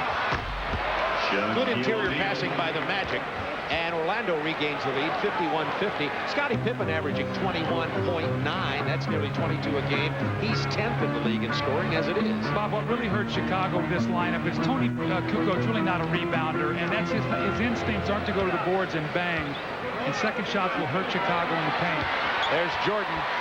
It's blocked by Anderson, and they come away with the ball, and Michael goes to the seat of his pants. That'll bring some humility to anybody. The block on Will Perdue. Watch it. This could be a tee. He needs to be careful. 3 personals on Perdue as Michael waves him away. Timeout on the floor, Doug, as you take us through this. Well, let's see if Will gets there. You know what? Will was there, but his arms went down. Had he kept his hands up, he would have got the call. When he brought him down, that's what the official saw. The 3 contestants you see on the court will race around. Let's take a look at Michael Jordan here. This is Michael Jordan Part 2 on the break. Scottie Pippen, tongue hanging out, excitement in the crowd, but you can tell that Michael's not all the way back. Well, let me show you what he likes to do. He loves to post, and he loves to be able to create space by leaning back. See, he leans back, and he tries to create space right there. Then he uses his jumping ability in rhythm to fade and get the jump shot. Nick Anderson goes up and gets a piece of it. Dee Brown did the same thing the other night in Boston, and what Michael has done right now is he's going to have to get that guy off balance as he starts to make that shot. Again, Bob, it's really phenomenal the way this guy's been able to play. I mean, I think that we just think the guy's going to run back and play basketball, and he is, and he does it at such a great level. But it's going to take him a while. I mean, there's going to be ups and downs for Michael Jordan. It's not going to be all smooth sailing. As you saw, Will Perdue on the bench. He picked up 3 fouls, drew a technical for arguing with the referee. Anthony Hardaway shot the technical. Now, after the foul, Donald Royal at the free throw line. And don't forget, our colleagues, our esteemed erstwhile colleagues at NBC, will have the Orlando Magic on the air at noon Eastern on Sunday versus Golden State. You think Matt Lucas has that in his contract, that he does not have to travel this weekend? Have to get on Matty for that. Former coach of the Orlando Magic, and now the Doug Collins of NBC. Steve Kerr from the corner. Magic by 1. Under 2 minutes to go, first half.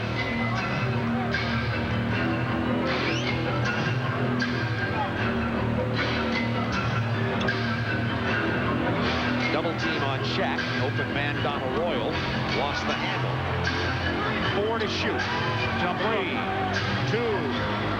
Shaquille, the fadeaway on the baseline. Or was that Hakeem Olajuwon? Well, I will tell you this. Shaquille O'Neal could not make that shot last year. He's added that to his repertoire, and he beats the clock and makes a big basket.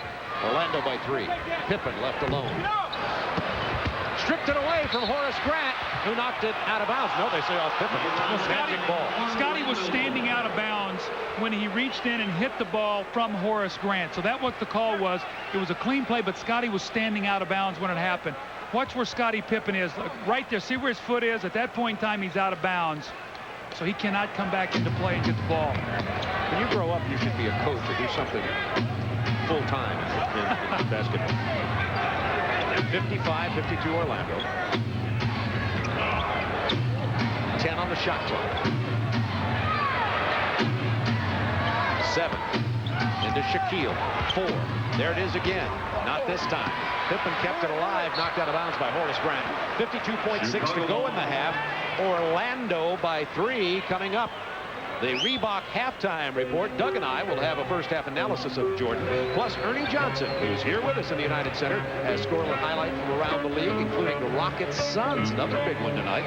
Coming up on the Reebok halftime report. Kukoc in trouble in the paint. Pippen left alone. Shaquille blocked it, no whistle. Kerr comes away with it. Bulls have all the numbers. Kerr, 3! That's a 2. He stepped on the line. That's a 2. It's 55-54 Orlando. Well, Steve Kerr's really upset at himself. Three-point shooters always know where that line is, and the worst shot in basketball is when your toes are on that line. Time remaining in the half. The more right of your screen. Orlando up by 1. They played very well among all the hoopla here at the United Center. Hardaway, magical move down the middle. He got wings in his feet. Orlando by 3. 4 seconds. Jordan has it stripped. Has to throw up the prayer. It doesn't fall. Would have been a 3. And at the end of the half, Orlando leads it by 3.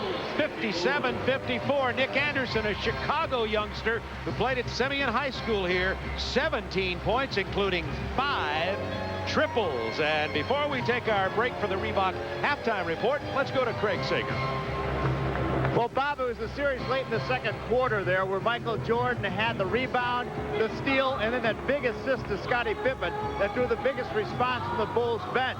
I heard B.J. Armstrong talking to Ron Harper, and they said the instincts are there. Doug Collins mentioned the pregame show that in Indiana at times maybe he was reacting, had some bad decisions. As for his poor shooting there, they said that doesn't matter. He's getting the shot attempts, and they'll start falling. All right, thank you, Craig. Michael Jordan in the first half has 4 for 15 for 9 points. Reebok halftime report after this. Catch Inside Stuff Saturday. When it comes The Reebok Halftime Report is brought to you by Reebok. Michael's back home, and we're halfway home at the United Center. Orlando leading Chicago 57-54. This is the Reebok Halftime Report. I'm Ernie Johnson. Michael Jordan with 9 points in the first half, 4 out of 15 shooting. There was that one stretch late in the first quarter when he hit 3 straight buckets in about a minute and a half, but otherwise off his rhythm, 4 out of 15. The highlights of Michael Jordan's first half still to come with Bob Neal and Doug Collins. Let's take a look at the rest of the Friday night action, and let's start with Dana Barros, who is trying to get a little piece of NBA history tonight. Michael Adams has the NBA record for hitting at least one three-pointer in 43 straight games, and tonight Dana Barros was taking aim at that mark. He was sitting on 42 as the Philadelphia 76ers were playing the Boston Celtics at Boston Garden. And Barros wasted absolutely no time in this game, going right out and knocking down the first 3 that he took. I believe we have some highlights of this game to show you, but if not, Barros hit his three-pointer. Boston, however, was dominating this game in the first half. They're trying to hang on to the number 8 spot. Sherman Douglas to Dominique Wilkins, who knocked down a 3, and Boston had a 10-point lead. And right now, it is Boston and Philadelphia at the half. I'm unable to see the scores at this point, but a 92-65 lead for the Celtics as they play in the fourth period. The Atlanta Hawks are next up for Michael Jordan and the Chicago Bulls. Let's take a look at that one. And it is 71-69, the Cavs with the lead over the Hawks as they play at Gunn. That game was 37-28 at halftime. Houston and Phoenix, it is a 29-26 lead for the Rockets over the Suns. They're playing in America West. Charles Barkley, as you can see, a red-hot first quarter. Golden State and Miami, man alive. Early on, it was 26-2 Miami. Now the Heat in the fourth period with a lead of 104-93 over Golden State. Sacramento and Indiana playing at Market Square tonight, and the Pacers clinging to a 1-point lead, 95-94 over the Kings. San Antonio and Minnesota at the Target Center. It's an 82-65 lead, to no one's surprise, for the Spurs over the Timberwolves. Still to come, the Seattle Supersonics taking on the Portland Trail Blazers at Memorial Coliseum, and it's the Bullets and the Lakers from the Great Western Forum. Here on TNT tonight, you're watching the Orlando Magic with a 3-point lead over the Chicago Bulls after 24 minutes. There's also college action going on tonight, as you are well aware. And Oklahoma State taking on Wake Forest in the Sweet 16, and Memphis and Arkansas playing. We'll try to update you on those games before the end of the Reebok Halftime Report. We'll take a break and be right back.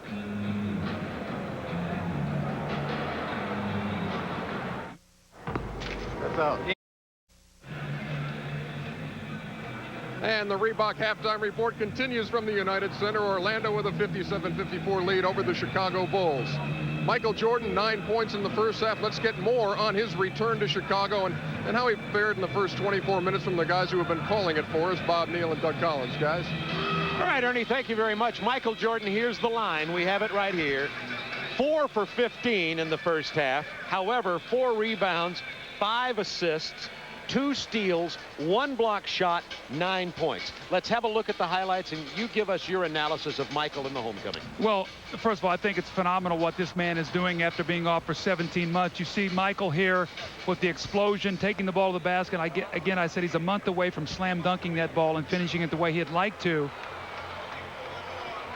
And then we see Michael roaming on defense here, and you see him go out and sort of stand up, and Nick Anderson goes right against his attack foot, takes the ball, hits the outside jump shot. Nick Anderson has 17, has 5 threes along with that shot, and then Michael misses the little open jump shot here. Again, shot a little bit flat, and again, that's going to come from timing, getting used to this building, tight rims, and but again, phenomenal what he's doing. He's going to have his ups and downs in shooting, but I think the fact that he's getting his shots important, and you can see here 0 for 5, 1 for 6, so 1 for 10 really from the perimeter, and 3 out of 5 in the paint. But what they've done a great job doing again is 15 field goal attempts, 9 points. You keep Michael to that kind of efficiency, you got a chance to win this game. I think something that's as interesting as anything else in this first half. First of all, Shaquille O'Neal, 14 points, 10 rebounds. He's playing big for Orlando, as is Nick Anderson. But also, B.J. Armstrong played all 12 minutes in the first quarter and did see a minute in the second quarter. Well, it's an adjustment period that Phil's going to go through here about getting players time. He got Myers in the game. He got Steve Kerr in the game. We didn't see Ron Harper. And when B.J. was on the floor, the Bulls shot 58%. Without him, they shot 44%. Now, the Achilles heel of Chicago going into the playoffs is going to be the paint. And if you look at power forward and center for the Orlando Magic, Horace and O'Neal combined for 26 points and 15 rebounds. The Bulls starters 13 and 7. Will Michael loosen up in the second half? You know what? I felt he was a little tight to get started. Then I thought he had a surge and got into rhythm. Bob, I think a lot of this is the fact that he has expended a lot of energy, but his timing is not back. And I think for anybody who to think it's going to automatically be there is kidding themselves. I don't care how great he is. It's going to take him some time. You said it best in the open. He is human. Speaking of one of my favorite humans, back to Ernie. Yes, I am very human, as a matter of fact. And when we come back, we'll be hearing from Warren Moon and Spike Lee. Keep it right here as the Reebok halftime report rolls on. It will be available at the United Center box office. A 3-point game after 24 minutes as the Reebok halftime report continues. The Magic and the Bulls. Michael's return. As promised, those NCAA scores. Oklahoma State advancing with a win over Wake Forest. Meantime, the reigning champion Arkansas in trouble. Closing seconds. Memphis on top, 83-82. Michael's return to Chicago, to the United Center here at jam-packed house. 24,000 fans and 750 in standing room only. And you see our perch here in the corner.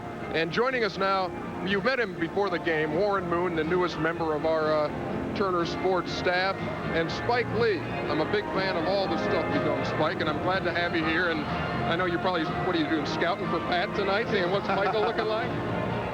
Look kind of rusty tonight, but he's going to be ready by the time playoffs come, and I think that's what all the players in the NBA fear, a right Michael in the playoffs. Take it away, Mr. Moon. Well, Spike, you've been a great friend of Michael's for a long time and a big Bulls fan. What do you think of this whole comeback attempt? Michael Jordan fan, not a Bulls fan. Well, what do you think of this comeback attempt of Michael and how he's played so far in this first half tonight? I think he's shooting 4 for 15, and the shots are open. They're just not dropping. The same thing that happened against Indianapolis the first came back. But I have no doubt in my mind he's going to regain the form that made him the greatest player to probably ever play this game. Well, you got a dilemma come Tuesday night on TNT. The Bulls play the Knicks in Madison Square Garden. You're a big Michael fan, a big Knicks fan. Who are you going to be rooting for? Knicks, always, always. All right, Warren, you are learning the finer points of broadcasting at a very early age here. You're throwing that promo in right away for Tuesday night. The Bulls taking on the Knicks. Spike, thanks a lot for stopping by. Good luck to you. I have a feeling we'll see this guy on Tuesday night. Halfway home at the United Center, Chicago with Michael Jordan back, scoring 9 points, down by 3 to the Magic. Third quarter coming right up.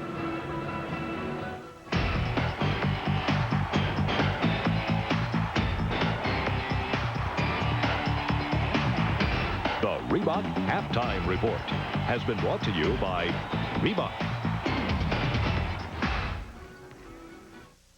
Why do I think the Whopper? Orlando by 3, Michael Jordan with 9 in the first half. Let's go to Nicole Watson. Well, Bob, while there's so much talk about Michael Jordan coming back, it's a homecoming of sorts for Nick Anderson as well. Again, he is also a Chicago native, and tonight he's requested 30 tickets for his family and friends. Now, Nick has rewarded them with 17 points and one hellacious block on MJ. Thanks, Nicole. There's Nick Anderson, Simeon High School here in Chicago, University of Illinois. There's the game summary. You see him, 17 points, 5 3-pointers for Nick Anderson. Jordan 9, only 4 of 15. And we are underway with the second half. Bulls down by 3. B.J. Armstrong back in the lineup after sitting out the entire second quarter. Let's see if he maintains the hot hand. 5 for 6 in the first period. Be tough to do that. Kukoc. Long range. See, it's a 2, and it's a 1-point Orlando lead. See, Bob, it's going to be very difficult for Phil as he tries to get all these guys minutes and at the same time tries to get minutes, Michael heavy minutes, so that he can get him back in shape. It's going to be a juggling act right now for him and his staff. Michael had very heavy minutes in the first half, 22. Shaquille's jump hook goes down. See, he's really added a tremendous weapon to his game. He's got the jump hook, the fadeaway jumper. We know about the slam dunks. Everybody wants to point to is his poor free throw shooting. O'Neal 7 of 12 from the floor, 16 points, 10, make it 11 rebounds, and very quietly, Shaquille O'Neal, I never thought I'd say that, is having a big game. Hardaway dumps it, no look, and a tremendous defensive play by Scottie Pippen. Did that ball hit the iron? They gave him a new shot clock. Now they got another one. Johnny Royal has it stripped. Loose ball going to the Magic right now. Beautiful backdoor cut, Penny Hardaway. And how about Anderson finding him through the crowd? Well, it's funny because at halftime I told Penny Hardaway that Memphis was beating Arkansas in the last seconds and told Brooks Thompson that Wake Forest lost to Oklahoma State. He got the biggest smile on his face. Michael Jordan with the double clutch just through the bottom of the iron. He was a little tentative about having that thrown back in his face again. I think that's a good call. And here's Horace Grant. Here's Michael. With a block. Anderson sticks it in from 15. That's 2 block shots for Michael in this game. To go with 2 steals, by the way, and 5 assists and 4 rebounds. And this is the Orlando biggest lead of the game, 63 to 56. Kukoc. Quick shots again. They're not working the offense. Don't even see the triangle. Down to Shaquille. 3 moves stripped away nicely. Bulls come back. Michael handling. Bulls have numbers. BJ for 3. This is what he did in the first quarter. Boom. He's still got the rhythm. Michael knew it, found him, and hit it. Remember, B.J. Armstrong did not play 1 single minute in the second quarter. Well, that's what John Paxson and B.J. have always done with Michael Jordan. Run to the open spot, give space on the floor, and he will find you. Michael went for the steal. Nick Anderson takes it to the hoop, run down by Scottie Pippen. Pippen on the run now, defended by his old teammate Horace Grant. B.J. Armstrong on the penetration. 5 points in 30 seconds for B.J. Armstrong. Yes, he is still hot. 63-61. The Orlando lead cut to 2. Armstrong with 17. And he's shooting 7 for 8 from the floor. 3 for 3 from the three-point line. That was Penny's lob to Shaquille. Somebody got a piece of it. Horace Grant fouls Michael as the Bulls had a 3-on-1 break. Well, that was a great foul by Horace to have the presence of mind to foul, to take away that easy 2 points. B.J. would have been on the receiving end of another layup. Chance for the Bulls to tie. They were down 63-56 and scored 5 straight points thanks to B.J. Armstrong. You can see the defense just trying to keep Michael in front of him. B.J. once again, this shot was forced. He had to put that way over the head of Penny Hardaway. That's the arc took him too far. Here is Penny. But Orlando's sort of building the wall there in the lane on Michael and said, look, we'll give you the over-the-top jumper. You're not going to get all the way to the hoop on us. Shaquille, nice move inside. Horace Grant steals the offensive board from Michael Jordan, but the foul is called on Horace Grant. Loose ball, Chicago ball, a chance to tie. That's the second on Horace Grant. Yeah, but if you're Brian Hill, you're very happy because look right now, Horace Grant right there goes up strong, but here's the foul right here. He pushes off right there with the off arm against Will Perdue. That's the offensive foul. But the problem you worry about is those second shot opportunities the Magic started cashing in on the second quarter. Chance for the Bulls tie, lobbed inside to Michael Jordan. Pass too late, tipped away. Orlando back. Anderson to Hardaway. He'll hold it up and set it up. That was a very lazy pass by Tony Kukoc. Here's Nick Anderson. He's been open all night long. Horace Grant. O'Neal, 8 to shoot. Make it 5. Look at this. Sweet move, rolls out of there. Pippen steals the rebound from Shaquille. Chance for the Bulls to tie once again. Jordan, left hand, it's time! And the foul. Horace Grant has committed 3 fouls in about the last minute and a half. Scottie Pippen with a great hustle play.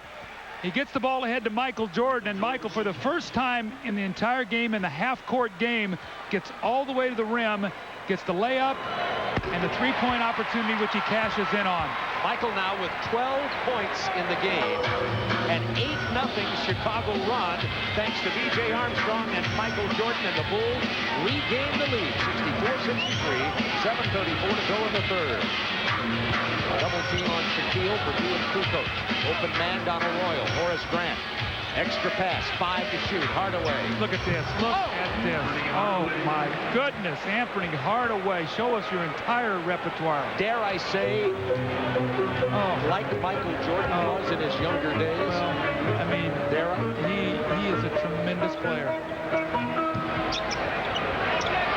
Orlando by 1. Kukoc in the post against Horace Grant. This will be tough. Well, Horace got to be very careful not to get his fourth. Again, he's picked up 3 in about a 2-minute period of time right now. Michael jumps in and draws the foul. Here's the magic of Hardaway. No pun intended. Well, yeah, actually it was intended. Look at the crossover dribble a la Timmy Hardaway. And look at the big finish at the basket. And you know what? He's doing this against the premier defensive forward in basketball, Scottie Pippen. Timeout, Chicago.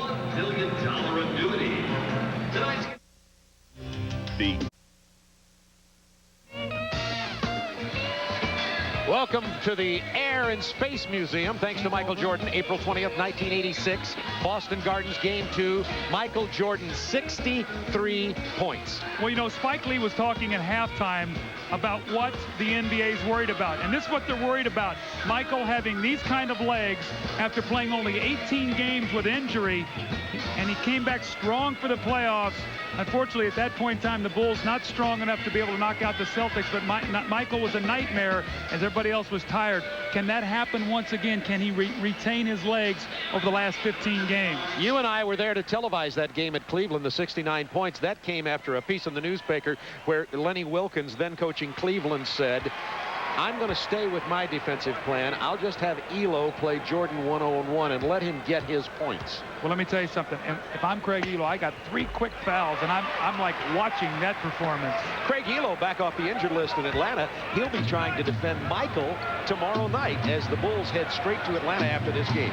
Bulls by 1. Now, it's important if the Bulls extend their defense, Bob, that you attack the basket. Don't let them extend and get you back in a half-court game. Now the clock is winding down against you, and they force you to take a tough shot, but they never got into their offense. Good defensive play by Kukoc, who hands it to Jordan. Missed the finger roll once again. That would have been a jam with the steal. Jordan Glass missed everything. See, Michael's just out of sync on his finish right now, and then he tried to shoot the shot off the glass. Look at this finish by Donald Royal. Now, that's what Michael wanted to do the last time down the floor. Just couldn't get all the way to the basket with it. You can see that the legs aren't there yet. We've pointed it out time after time. But you can also see the charisma when he touches the ball. That hasn't left. Oh, the people, you know, you just hear him oohing and ahhing, waiting to see what's going to happen. Purdue with a left-handed jump hook attempt. It's blocked by Shaquille O'Neal. Magic by 1. I want to tell you, Bob, if the Magic could win this game tonight, this would be a tremendous boost for them, especially the fact that they have struggled so much on the road. And with all the hype surrounding this game, Anderson misses in the face of Jordan. Now the Bulls on the run. They have the numbers. BJ fakes the 3. On the drive, gets the foul. Donald Royal. Orlando personal foul. Jenny Hardaway picks up the loose ball. He throws ahead to Donald Royal. This guy has one thing on his mind. I'm getting all the way to the basket. And Will Purdue has got his ground held there, but his head was under the rim. That's a good no call. You know, Bob, in the NBA, your head is under the rim, and you try to go up to deflect the shot. If your hand would get into the cylinder, that's a no call.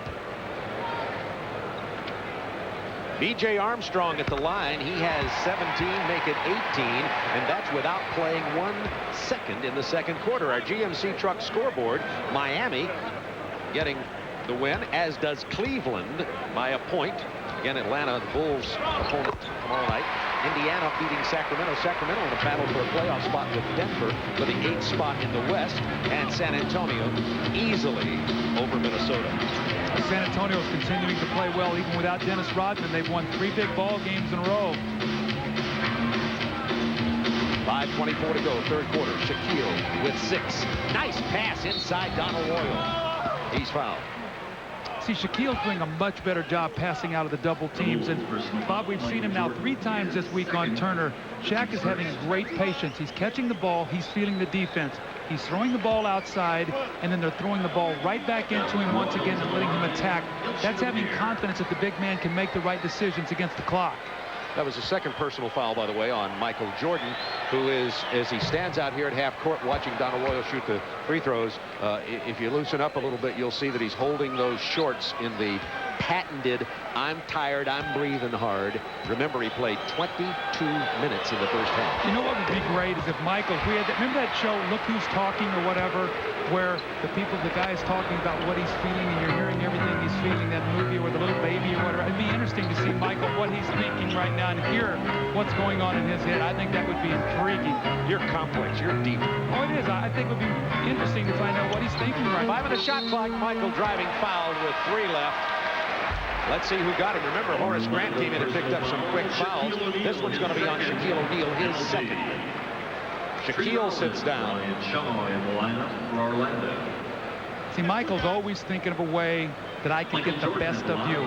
Now he's looking to drive more rather than settle for that outside jump shot. So when your shot's not going, you get to the free throw line.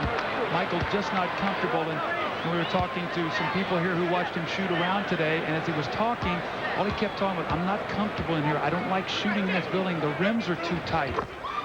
He said it in the paper a couple of days ago, too. I don't like the United Center yet. I love Chicago Stadium, and it's ironic. Michael built the United Center. The steal, Jordan! Look out!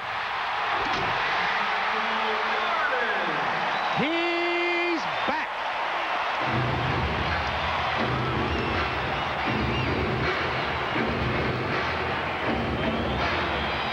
Three steals for Jordan in the game. Bulls by 3. Hardaway ties it. See, that's a big-time play. Michael gets a dunk. That's a crowd silencer on the road. You come back and hit him with a 3. Jordan on the drive. No look. Longley. 2 hops. They let him get away with it. And the lay-in. And the Bulls by 2. 4:07 to go, third quarter. Oh, that jam by Michael off the steal. We'll show it to you in a minute. It has the look of the statue outside. Anderson misses from 3. He's now 5 of 7 from that area. Hardaway from the corner, no. Tree Rollins with the rebound. Michael knocks it out of bounds. See Michael's eyes. He's reading the pass. He gets his hand out in the passing lane. Great steal. And he takes off, and it looked like his legs started to give out on him a little bit. It looked like he didn't quite get up the way he wanted to there. He was. What's his left leg? What's his left leg as he starts to dunk the basketball?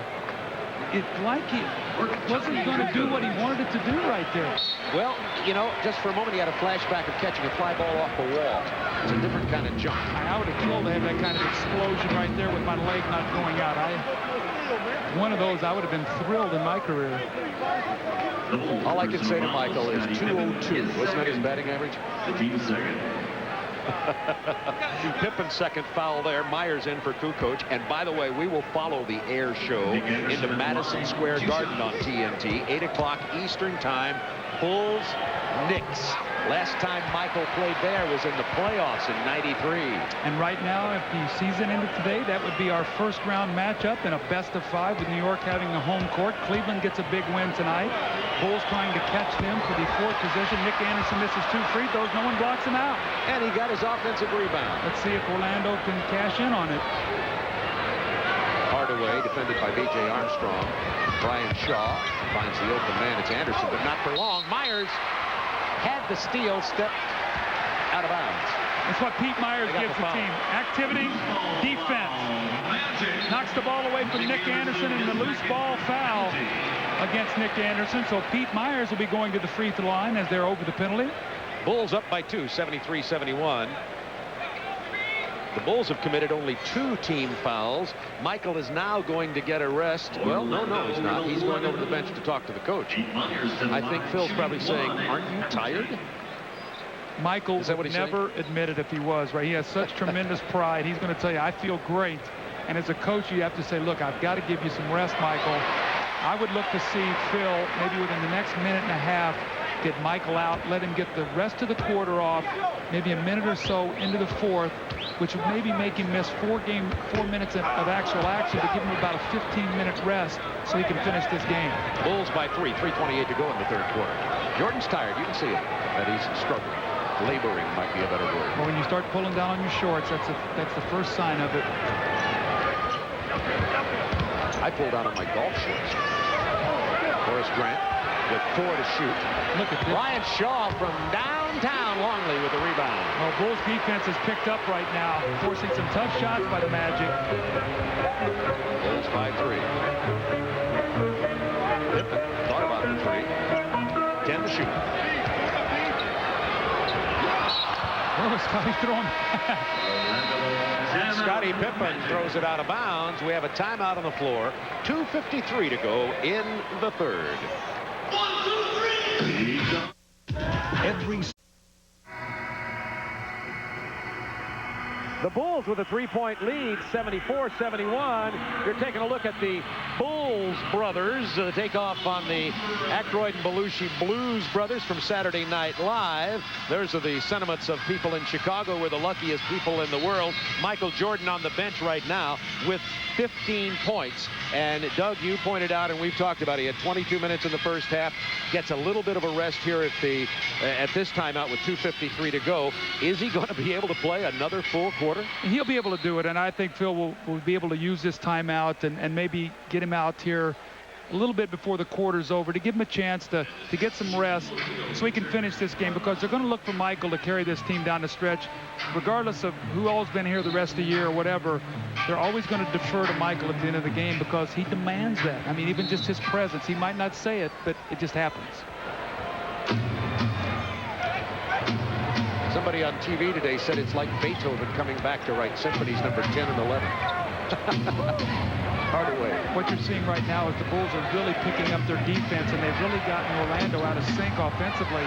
Forcing very difficult shots. Penny Hardaway upset. Luke Longley was the man in the middle. No foul call. Pippen, short jumper. It'll go down, and the Bulls lead by 5. And, oh, by the way, Scottie Pippen has 12 points. So look at the lineup. Scottie Pippen's the power forward right now. He's the power forward. Michael's the small forward. You've got Pete Myers, BJ. So you've really got like 4 guards on the floor. So they go inside to Horace Grant. And look at that. B.J. Armstrong with a jump ball. Which may not be all that much good news, but nevertheless, he tied up Horace Grant. It's good play by BJ to get his arms in this. Horace brings the ball down, and when you bring it down, you bring the little guys into the game. Got to keep that ball up. Now, the one thing Horace has got to find out where he wants to tip this ball. You should tip this ball right back to Shaquille O'Neal. Just tip it high right to Shaquille and let him go get it. Otherwise, Pippen will steal it. He didn't. Pippen did, but hold it. They're going to... That's a loose ball foul on B.J. Armstrong. B.J. He jumped into him, and Mike Mathis caught it. Watch B.J. Armstrong now jump into Horace Grant. That's the second on B.J. A little bit of a touch foul there on B.J. Third team foul on the Bulls. Orlando already over the limit. Orlando's got to be very careful here. They had a 7-point lead. They're now down 5, and their offense has really gotten out of sync. Scott driving past Jordan. Loose ball. Grant missed it. Shaquille is fouled by Longley as he goes for the jam. Shaquille goes down, and he's all up. It's what Shaquille's going to see, though, in the playoffs. There's not going to be any dunks. You're going to foul him. He leads the NBA in free throw attempts. He's attempted over 700 free throws on the year. It's a very hard foul on Shaquille O'Neal as he misses the dunk, and he'll go to the line to shoot 2. He's 2 for 6 so far.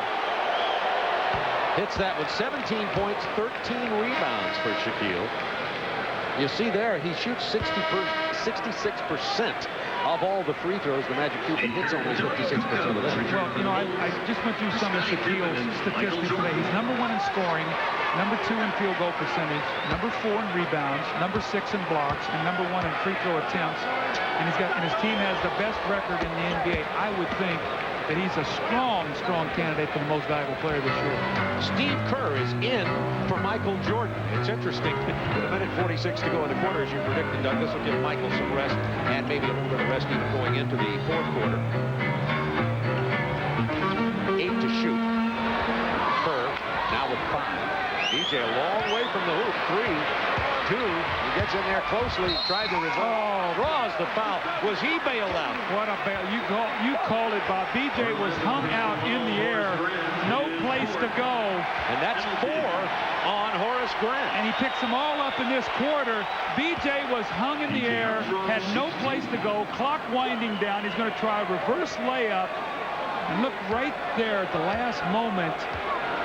Horace Grant comes across his right arm and draws the foul. And it's money in the bank. B.J. Armstrong, an 87% free throw shooter, one of the best in the NBA. Horace has played hard here tonight. By the way, last night, Orlando played and beat Charlotte in Charlotte, and Orlando had 50% of their 104 points scored.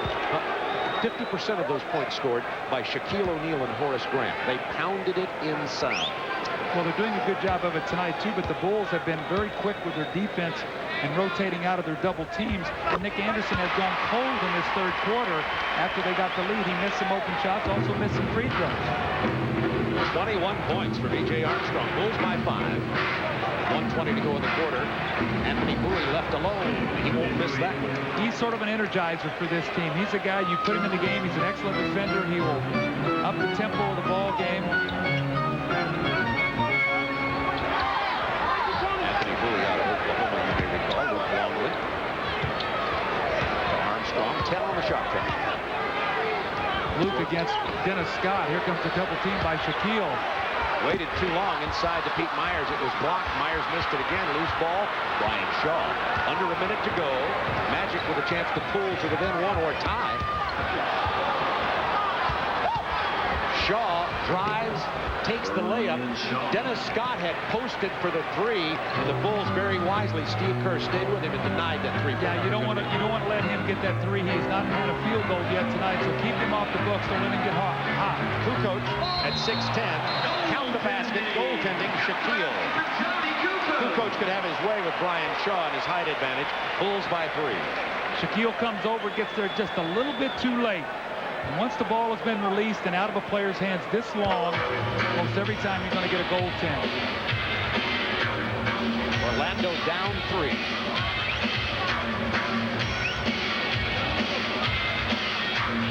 Bulls playing some good defense. Now, Brian Shaw picked up his dribble. He should never have picked it up. Now they're trying to deny everyone else the ball.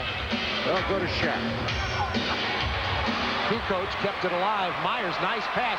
2-on-1, 4 seconds. Kerr, Kukoc should have taken the shot. Armstrong doesn't get it. Kerr should have taken it. Yeah, Steve should have taken it. He's the second best three-point shooter in the game. He's a little bit too unselfish on this play. And then BJ rims out a 2 just as the shot clock goes off the end of the third quarter. 12 minutes remaining in the homecoming. All right, gentlemen, let's have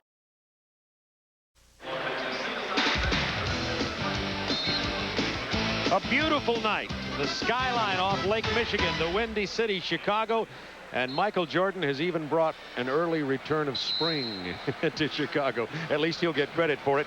Bulls by 3. We were talking earlier about the Eastern Conference. Orlando the best team. And this is how they'd match up if they started today. Well, we got some interesting matchups. We'd have this one is the real one that everybody want to see. And then you'd have these two, Charlotte and Cleveland, and Orlando and Milwaukee, and Atlanta and Indiana. So some early round matchups in the first round, and in the best of 5, anything can happen. That's not to oversimplify anything. Bob, let's talk about statistics. The Bulls have been able to take the lead in this game with points off turnovers. They have 22 points off 14 Orlando turnovers. Orlando only 1 point off 6 Chicago turnovers. Orlando winning the battle of the boards 37-26. Into Shaquille, loose ball. Scottie Pippen gets it. 4-on-3 Bulls. Pippen, Kerr, Pippen. Bad pass, intercepted by Dennis Scott. By the way, for the first time in this game, and for a rare appearance since Michael returned, Ron Harper is on the floor with Michael Jordan. Harper running at Scott. Well, they've got a piece of that. They've done a nice job, Bob, of chasing Dennis Scott off the catch and shoot. They forced him to put it on the floor, and he does not have any rhythm yet at all with his jump shot. Nick Anderson went cold in that third quarter after a 6-for-9 first half. 1 for 5 field goals in that third quarter, 0 for 2 from the free throw line. They need him to get hot here in this fourth period also. And as you had pointed out, Arkansas went into overtime with Memphis, but Arkansas gets the victory. Michael loses the ball. Brian Shaw misses. Longley rebounds. By the way, Longley was just called for committing his 4th foul. Bulls lead by 3, make it 5. How about Arkansas, Bob? They win their first game in the tournament by 1. They win their next game on a technical foul against Syracuse in overtime. They win tonight in OT. Tough to knock out the defending champ. 10 on the shot clock. Bulls clamping down some defense. This time Hardaway finds the room in the lane just as I say that and lays it in from short range. It's Bulls by 3. See, the Bulls don't have a shot blocker, so Orlando knows they can take the ball right to the front of the rim without any contesting from anybody to block their shot. Bulls play great position defense, second league in steals. Michael spinning, whirling, dishing. Pippen fouled by Shaquille. Now that was the magic of Michael Jordan there. 2 pirouettes, hanging in the air, finding Scottie Pippen. This is just unbelievable instincts. Watch Michael take the ball, the pirouette, goes up in the air, gets Shaq to leave his feet and finds Scottie Pippen, and then Shaq has to give the hard foul. Shaquille's 3rd personal, by the way. And that's what you pointed out earlier, Doug, that the Bulls have to get used to Michael making that kind of move, double clutching, maybe shooting, maybe passing. I played with a guy like that named Julius Erving, yes, and you always had your hands in the ready position. Or else you get a facial. A facial. 83-79, Bulls by 4, 10-17 to go in the ball game. Inside to Shaq. Oh, he missed an easy. Got his own board and back in. Shaquille O'Neal has 20 points. That's a page from the book of Moses Malone. Miss an easy one, get it back, stick it in. You get an opportunity for the free throw, so you get a basket, an offensive rebound, and a free throw. And Shaquille goes to the line, and Longley now has 5 personal fouls. And Bill Wennington, part of the 3-headed center system for the Bulls, comes in for his first action tonight. Shaquille O'Neal shoots 1. O'Neal to the free throw line. 15 boards to go with his 20 tonight. Now look for the Bulls with Bill Wennington on the floor to use him as a jump shooter against Shaquille. He poses a different problem. Look out!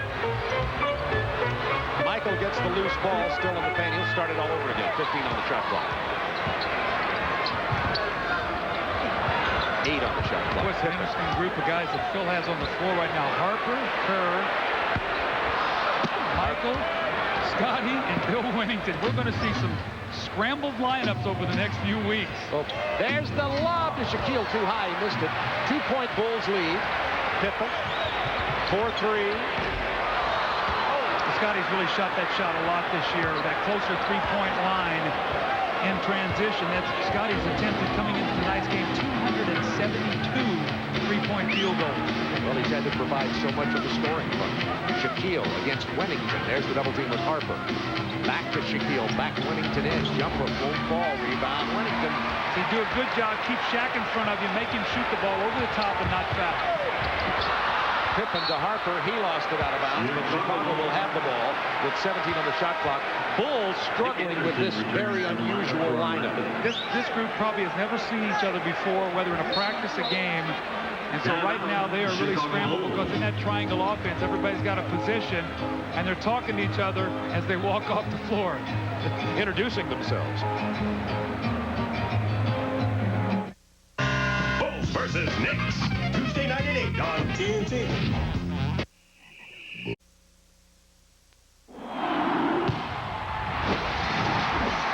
It's time for Dutch Boy in the paint, and I find something very unusual, and that is that the Bulls have dominated points in the paint 40-28. Well, I'll tell you what it tells me. Off those 18 rebounds in the offensive end, they're not converting. You get 18 offensive rebounds, you should have more than 28 points in the paint. And so the Bulls have been able to be more efficient in that area. 20 points for Shaquille, only 6 for Grant, and that's that inside game. You see, we told you earlier that Penny Hardaway dislocated his finger last night in the warm-up before the Orlando game, the Orlando-Charlotte game, and he was playing with a sore left hand, and he apparently is suffering some pain now as you see him with the ice on. Well, it'll be interesting to see if he comes back tonight. The game is a winnable game right now. Brian Hill probably have a big decision to make. Pippen, nice move inside, had to dish it to Winnington, who has that shot. See, when Shaquille O'Neal tracks the shooters, Winnington's going to spot up, and as Shaquille sits out right now, whoever's matched up against Winnington, Horace Grant can't leave him and give him that kind of open look. Sounds like a singing group. Bill Winnington and the 4 guards. There's Nick Anderson again, 1 for 5 this half. Pippen got a piece of that. Big rebound from Ron Harper. This is a speed lineup Chicago has on the floor. They should try to push the tempo of this game. Maybe get Kerr some open looks in the half court. Pippen. Winnington is open, has that shot again, misses it this time. Rebound, Dennis Scott. Bulls by 4, 8:11 remaining. Bill's really upset at himself. That's a shot he normally buries a lot. Now, oh, look out here if he makes that shot. Yeah, he can get hot, Dennis Scott, from three-point land.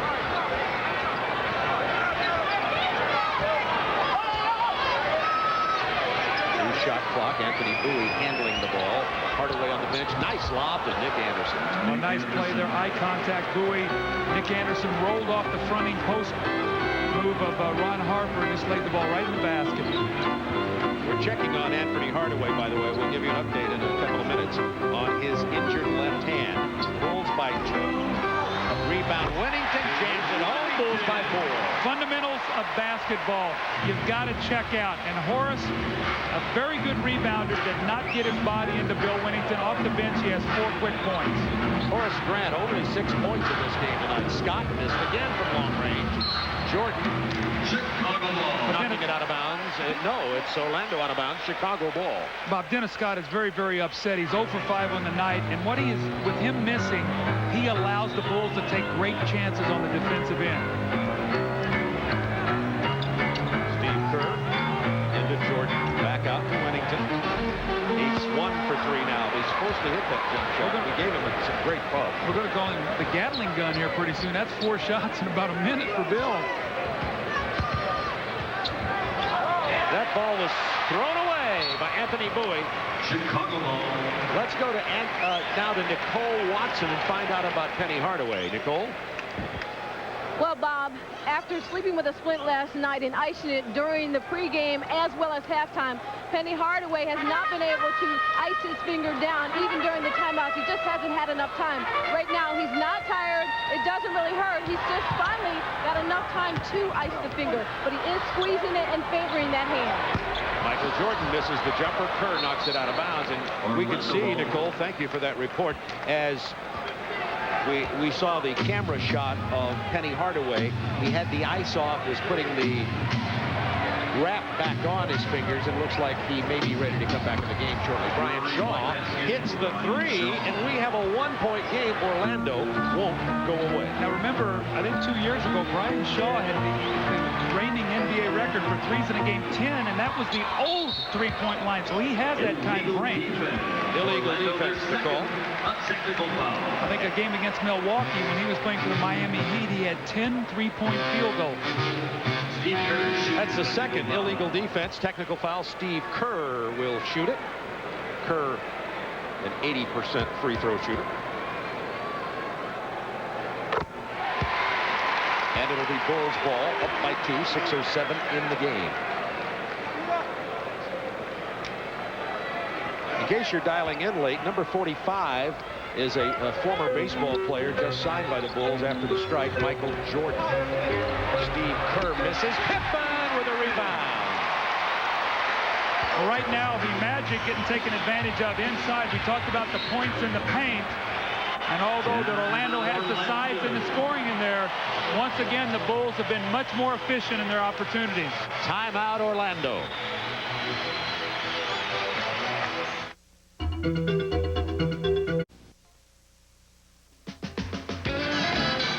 The Air and Space Museum courtesy Michael Jordan, May 7, 1989. A young Chicago Bulls coach appreciated that shot.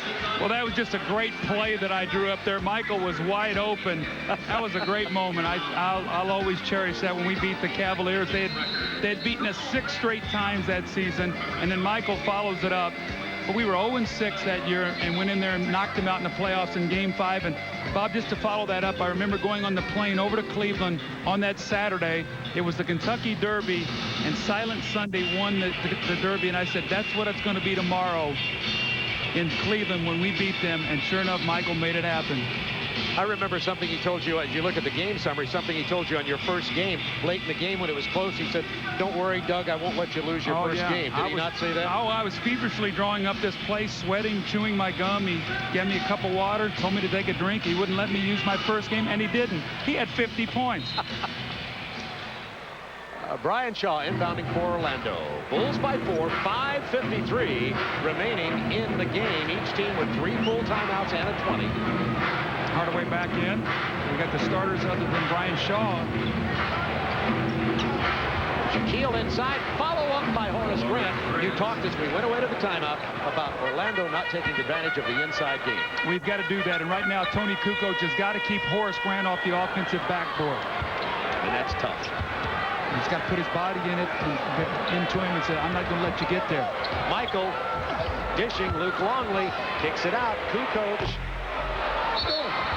Loose ball. It's hit the top of the backboard. It'll be a violation and Orlando ball. You know, one of the things I've seen with the Bulls that Michael has come back, Tony Kukoc has become a spot-up shooter rather than a guy that creates a lot, and he's not at his best when he's a spot-up shooter. He's a creator. Tony, at best, an erratic shooter. Exactly. Or should I say streaky? Maybe not erratic, but streaky. No, erratic. Chance for the Magic to top. Remember, all conference, Illinois State, English, Doug Collins, Brian Shaw for 3. See, when he hits those threes, remember Dennis Scott was missing those shots? Well, now you've seen Brian Shaw drill 2 of them. That changes the whole focus of your double teams. 8 points for Brian, 2 for 2 on threes, and the Magic with the lead. 4:48. Michael Jordan double clutching, throws it away. Hardaway. It's a 93-90 Orlando lead. Chicago with a timeout. I guarantee you Michael Jordan is a tired camper. Well, Michael's very upset. He tried to get the ball to B.J. Armstrong. The ball was tipped. Nick Anderson picks it off. And there's Anthony Hardaway once again on the finish. The Magic lead by 3.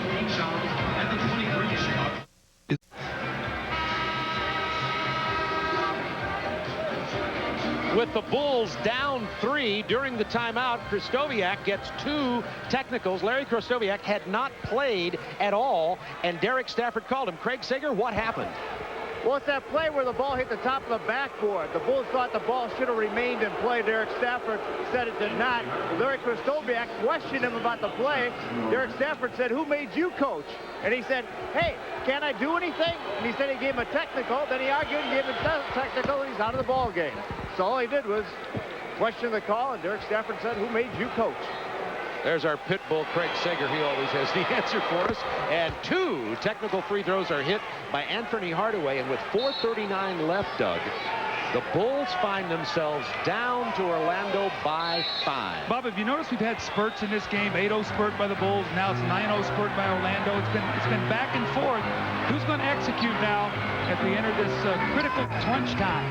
See if Michael has anything left. On the drive, he's fouled. Here's what Krystkowiak was refereeing from his seat on the bench. The ball bounces up on the top of the rim, according to the officials. Top of the backboard. And it did. Michael Jordan at the line. See, now Michael did a smart thing there, okay? You talk about a guy being a smart player. You come out of a timeout, it's emotional.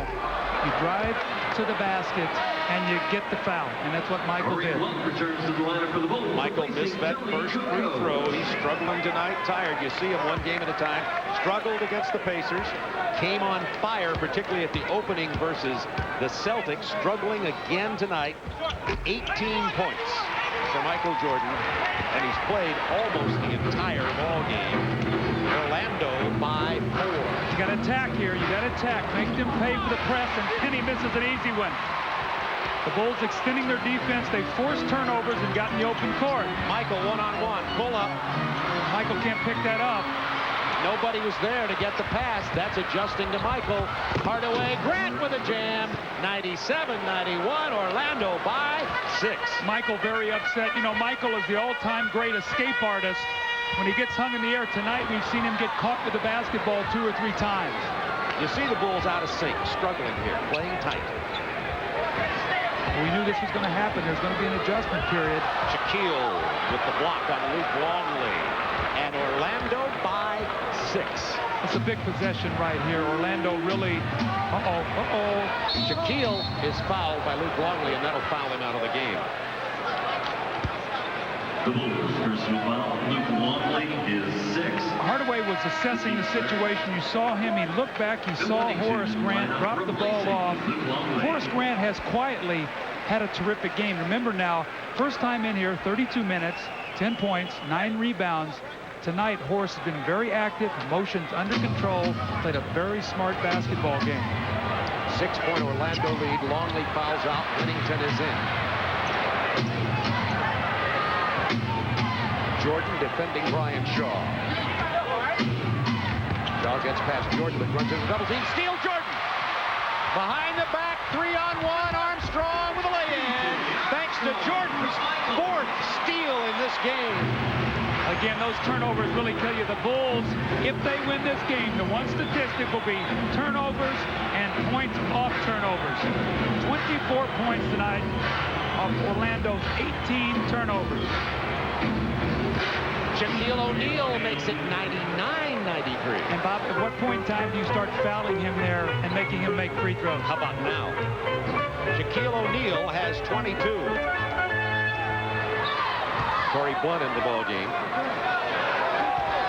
Michael penetrating, double clutch, draws the foul. Brian Shaw. See, Michael still has the great ability to get to the free throw line. I mean, he's not been able to hit the shot tonight. 6 for 21. And how much we've seen this, by the way, late in ball games during the Jordan era. Bulls get the other team into the team foul situation. Michael operates one-on-one and goes to the line. Right now, Orlando with 3 team fouls. We'll follow Michael Jordan and company. Boy, is he struggling at the line tonight. Into Madison Square Garden Tuesday night at 8 Eastern time. It'll be Jordan and the Bulls versus the Knicks. And by the way, remind you that on Sunday, NBC will have the same Orlando Magic against Golden State at noon Eastern time. Michael 6 for the line, 6 for 11 from the line tonight. In the first 2 games of the season, he was 13 for 14. I've noticed he's been sort of fading back on his free throw, not staying on the line, getting that good follow through. His balance is bad tonight. Some of that's mental. He said he wasn't comfortable shooting in this building. Inside to Shaquille O'Neal, and now it's 101-94. Orlando by 7 with 2:13 to go. Do the Bulls have it in them? Pippen misses. Blunt rebounds and is fouled by Horace Grant, and that'll be 5 on Horace. That's only the 4th team foul, so they had it 1 to waste. Bob, Shaquille is so powerful. Look at this dunk, and guys crash into him. He doesn't even, it doesn't phase him. It didn't even knock him. The guy's in the air, doesn't even move him. I mean, the guy is 7 feet tall and weighs 315 pounds. With what? Nobody found. Well, he can have some of mine. I can help him there. You don't have any either. I can help him there. Jordan missing the jumper. That's the kind of shot that would get the Bulls back in the game. Michael Jordan, let's point out one other factor here tonight. This is his 3rd game back. He's also a little tired from playing in his 3rd game. The energy at the first game, he had a relatively easy night in Boston, and tonight seeing some tiredness as Anderson misses the 3. That would have been a big nail. But Shaw with the offensive board, a minute 35 to go. See, Tony Kukoc didn't block him out. He's got to go get his body on him. Horace keeps the ball alive. You've got to go get contact. This is going to give you 48 seconds on this possession. Get you down to about 1 minute and 10 seconds before you have to shoot the ball. Well, it's a reality check for Chicago fans. Anthony Hardaway missing. Look who's there again. Horace Grant, he's fouled by Pippen. Look who's there again. I just was given a statistic by our crack statistician Chuck Gardner saying Grant 12 rebounds. Well, I can scratch that and put 13. 2 big ones on this possession. He has 5 offensive rebounds in the game, and what he's done is basically seal this ball game tonight by getting extra possessions, extra shots, running time off the clock. Something the Bulls coaches knew, something you knew, and those of us who follow the NBA considered a high possibility, and that is that Michael Jordan is not going to take this team to the promised land first 3 games back, and that's become very clear tonight, and we're seeing people leaving the United Center with 1:15 to go, and the Bulls down 7. Timeout, Chicago.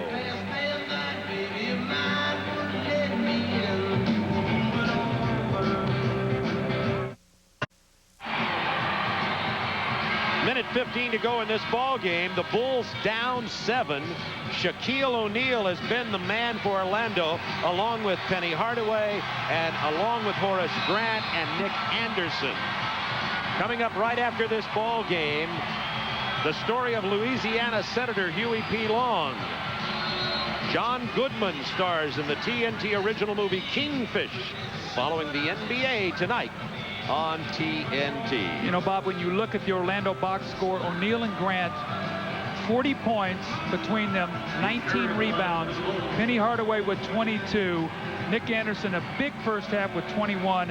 And Brian Shaw, 2 critical 3-pointers as his team was slipping away from it in the 4th quarter. Dennis Scott couldn't find his shot. Brian Shaw hit some big baskets. So they've made some big-time experience plays. And again, I think tonight, once this game is over, Brian Hill is going to be very, very happy that his team had to go through this tonight. Because again, to reiterate what we talked about in the opening, this is what they're going to see in the playoffs every single night. And remember, Orlando has never won a playoff game. They were 0 for 3 last year and out of the playoffs. So this playoff atmosphere kind of game can get them back in. Do the Bulls have firepower to close this margin in these few seconds? No. Anderson blocks Winnington. So Pippen, Jordan, and Grant have been reunited here, and probably the only person happy about this reunion tonight will be Horace Grant. Under a minute to go. And I tell you, a guy who will not sleep tonight, knowing him the way I do, and that's Michael Jordan. And he is going to be stewing and fretting about, I want my game back tomorrow, not in the future. I want it back tomorrow. And I think, Bob, what we've seen is it is going to take him some time. Pippen for 3, 102.97, 5-point difference, 33.6. Now, there's still plenty of time. Orlando cannot fall asleep here and turn the basketball over, and they're going to have to convert free throws. Bulls had the foul to give there. Brian Shaw, 76% free throw shooter. Personal foul. Didn't they have it? Only said, no, that's the 5th. They'll be shooting it. What do you think about Michael's night here tonight, Bob? What's your feeling as you watch this sort of unfold and being in the city the last couple days? Well, it's a reality check for the fans and the Chicago media. This city loves to love, and they love to love Michael Jordan. And I think everybody presumed that Michael could come back. The rest of the NBA, and we're looking at one of the top 2 or 3 teams in the league in Orlando here, that the rest of the NBA just wouldn't be able to deal with him. But he's 32 years old. Even though he's Michael Jordan, he cannot turn this franchise around in 3 games. And I think it's a real reality check for the fans and for the media here in Chicago and perhaps around the country. What do you think that Michael's feeling right now, pressure-wise and all? What do you think that he's really feeling the pressure of this whole situation? Yes, you could see it from the beginning of the game, and Doug, you know him so well from living with him and going with him. However, it'll be interesting to see if he can recover enough to throw up some big numbers tomorrow in Atlanta. Back with the final 26 seconds after this.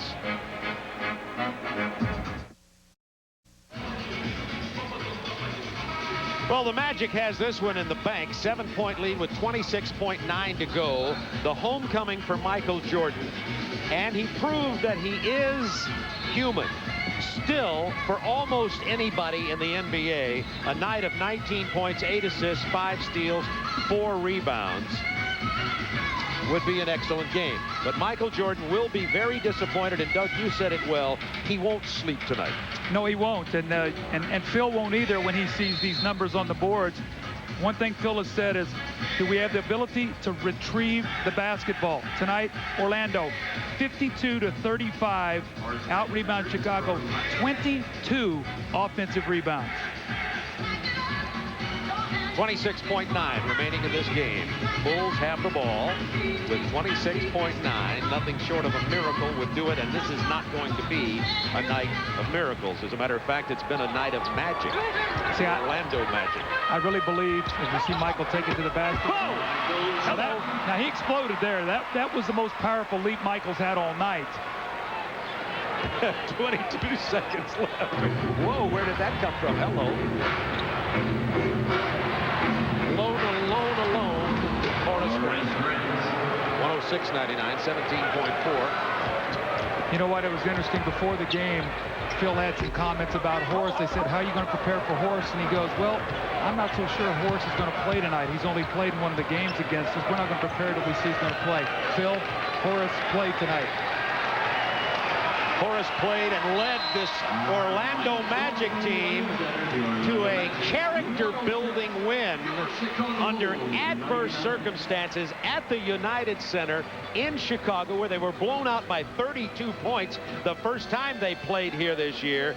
And the man who really had the sweet homecoming Chicago was Horace Grant. 19 points, 13 rebounds, 7 of 11 from the field, 7 offensive boards.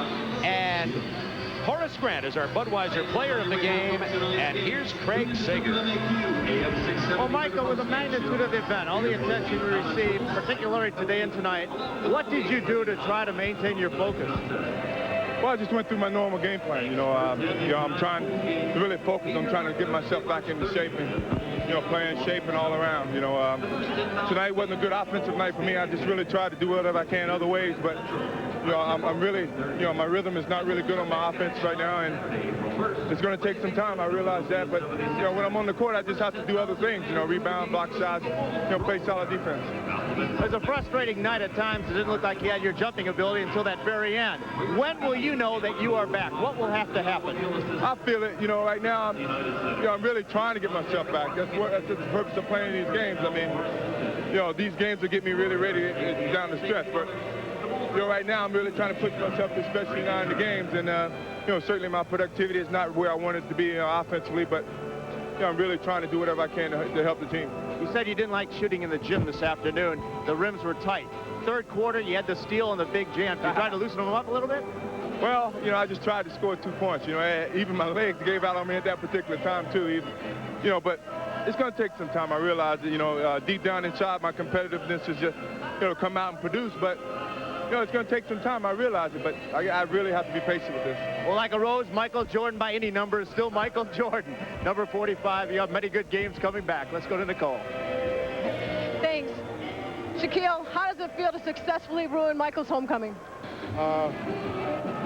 We just came in here, we just wanted to play our game. Michael is the world's greatest player, and it's an honor for all of us to be on the court with him. But, we just had to come out and play our game. We played good, we rebounded well, we shot the ball well, and, we won the game. Tonight there was so much attention in the backcourt where Michael was, but you were successfully able to exploit the Bulls' inside game. I just, try to, do the same thing I do every night, and that's just take the ball, go up strong, and, I did that, and, Penny Hardaway played a great game, Nick Anderson played a great game, and we won. It's been a tough week for you guys. You faced Phoenix, now Chicago. Is it like getting a monkey off your back, especially on the road, getting a win here in Chicago? Yeah, we just wanted to come in and, get a road win. Our road record was 16 and 15, so we want to try to create space on the road. Okay, a big win for the Orlando Magic, 24 points and 16 boards for Shaquille O'Neal. Thank you, Nicole. And the Orlando Magic, 106-99. Shaquille, Horace Grant, Nick Anderson, Penny Hardaway. A real balanced team effort for the best team in the East. Ernie Johnson will join us with scores right after this.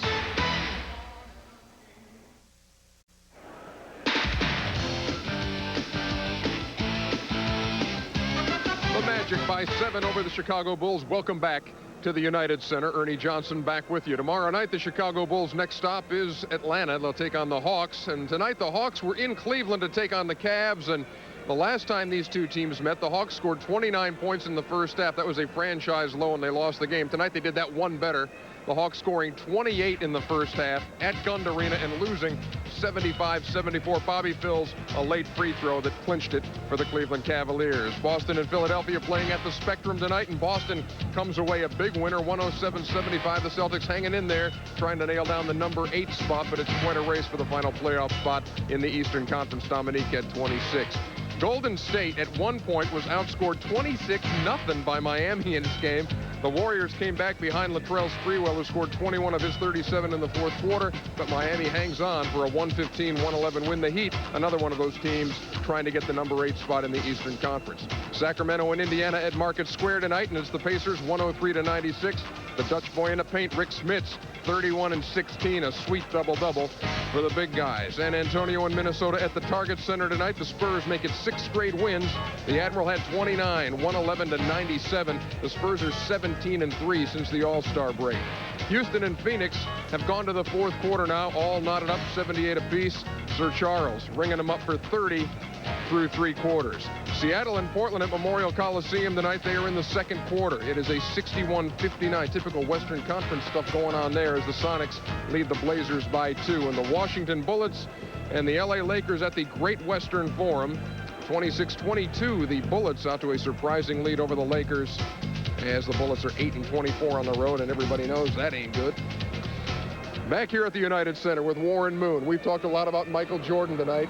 Let's talk about the Orlando Magic. You got to hand it to a team that comes into a hostile environment and takes care of business, Warren. Yeah, you've got to give them a lot of credit. Nobody talked about the Magic and Shaquille O'Neal coming into this ball game. It was all Michael Jordan and the Bulls, but people forget they were the best team in the league as far as their record is concerned. They had just played last night, a tough game against Charlotte. Now they come in here tonight, like you said, against a hostile crowd, a workmanlike effort, and take this game away from Chicago. But you've been there before. You've been in that situation where the other team is getting all of the attention. It can fire you up, can it? It really can, because you want some respect, and this team is the best team in the league right now, record-wise. They're not getting the respect they deserve, especially tonight. They came in here and showed that they're the best team in the league, and like I said, a workman-type effort, just went methodically along the ball game, took it over in the fourth quarter and won. But one professional to another professional, you and Michael Jordan, what were your thoughts on his performance tonight? Well, I thought he was a little bit off as far as his shooting was concerned. I think he was probably trying to do a little bit too much. He had a pretty good game as far as the overall stats. He had a lot of steals, a lot of rebounds, and a lot of assists, but his shot just wasn't there tonight. And I think that's something that's going to come in time, but he's definitely back. There's no question about it, and he'll be an impact for this Bulls team the rest of the way. Warren, it's been great having you with us tonight. We look forward to our next assignment together. Well, Warren so do I. Joining us here in Chicago. Let's go back to Bob and Doug, guys. Thanks, Ernie. By the way, welcome to Warren Moon, to our Turner Sports family. No question about it. Warren has some basketball knowledge, and it's nice to have the great football player joining us, and he'll be with us down the stretch here and during the playoffs. And now let's take a look at the summary of tonight's ball game. And the first summary, of course, is what Michael Jordan did. And Michael Jordan had 21 points, but was only 7 of 23. Well, Bob, I think what happened tonight, you saw Michael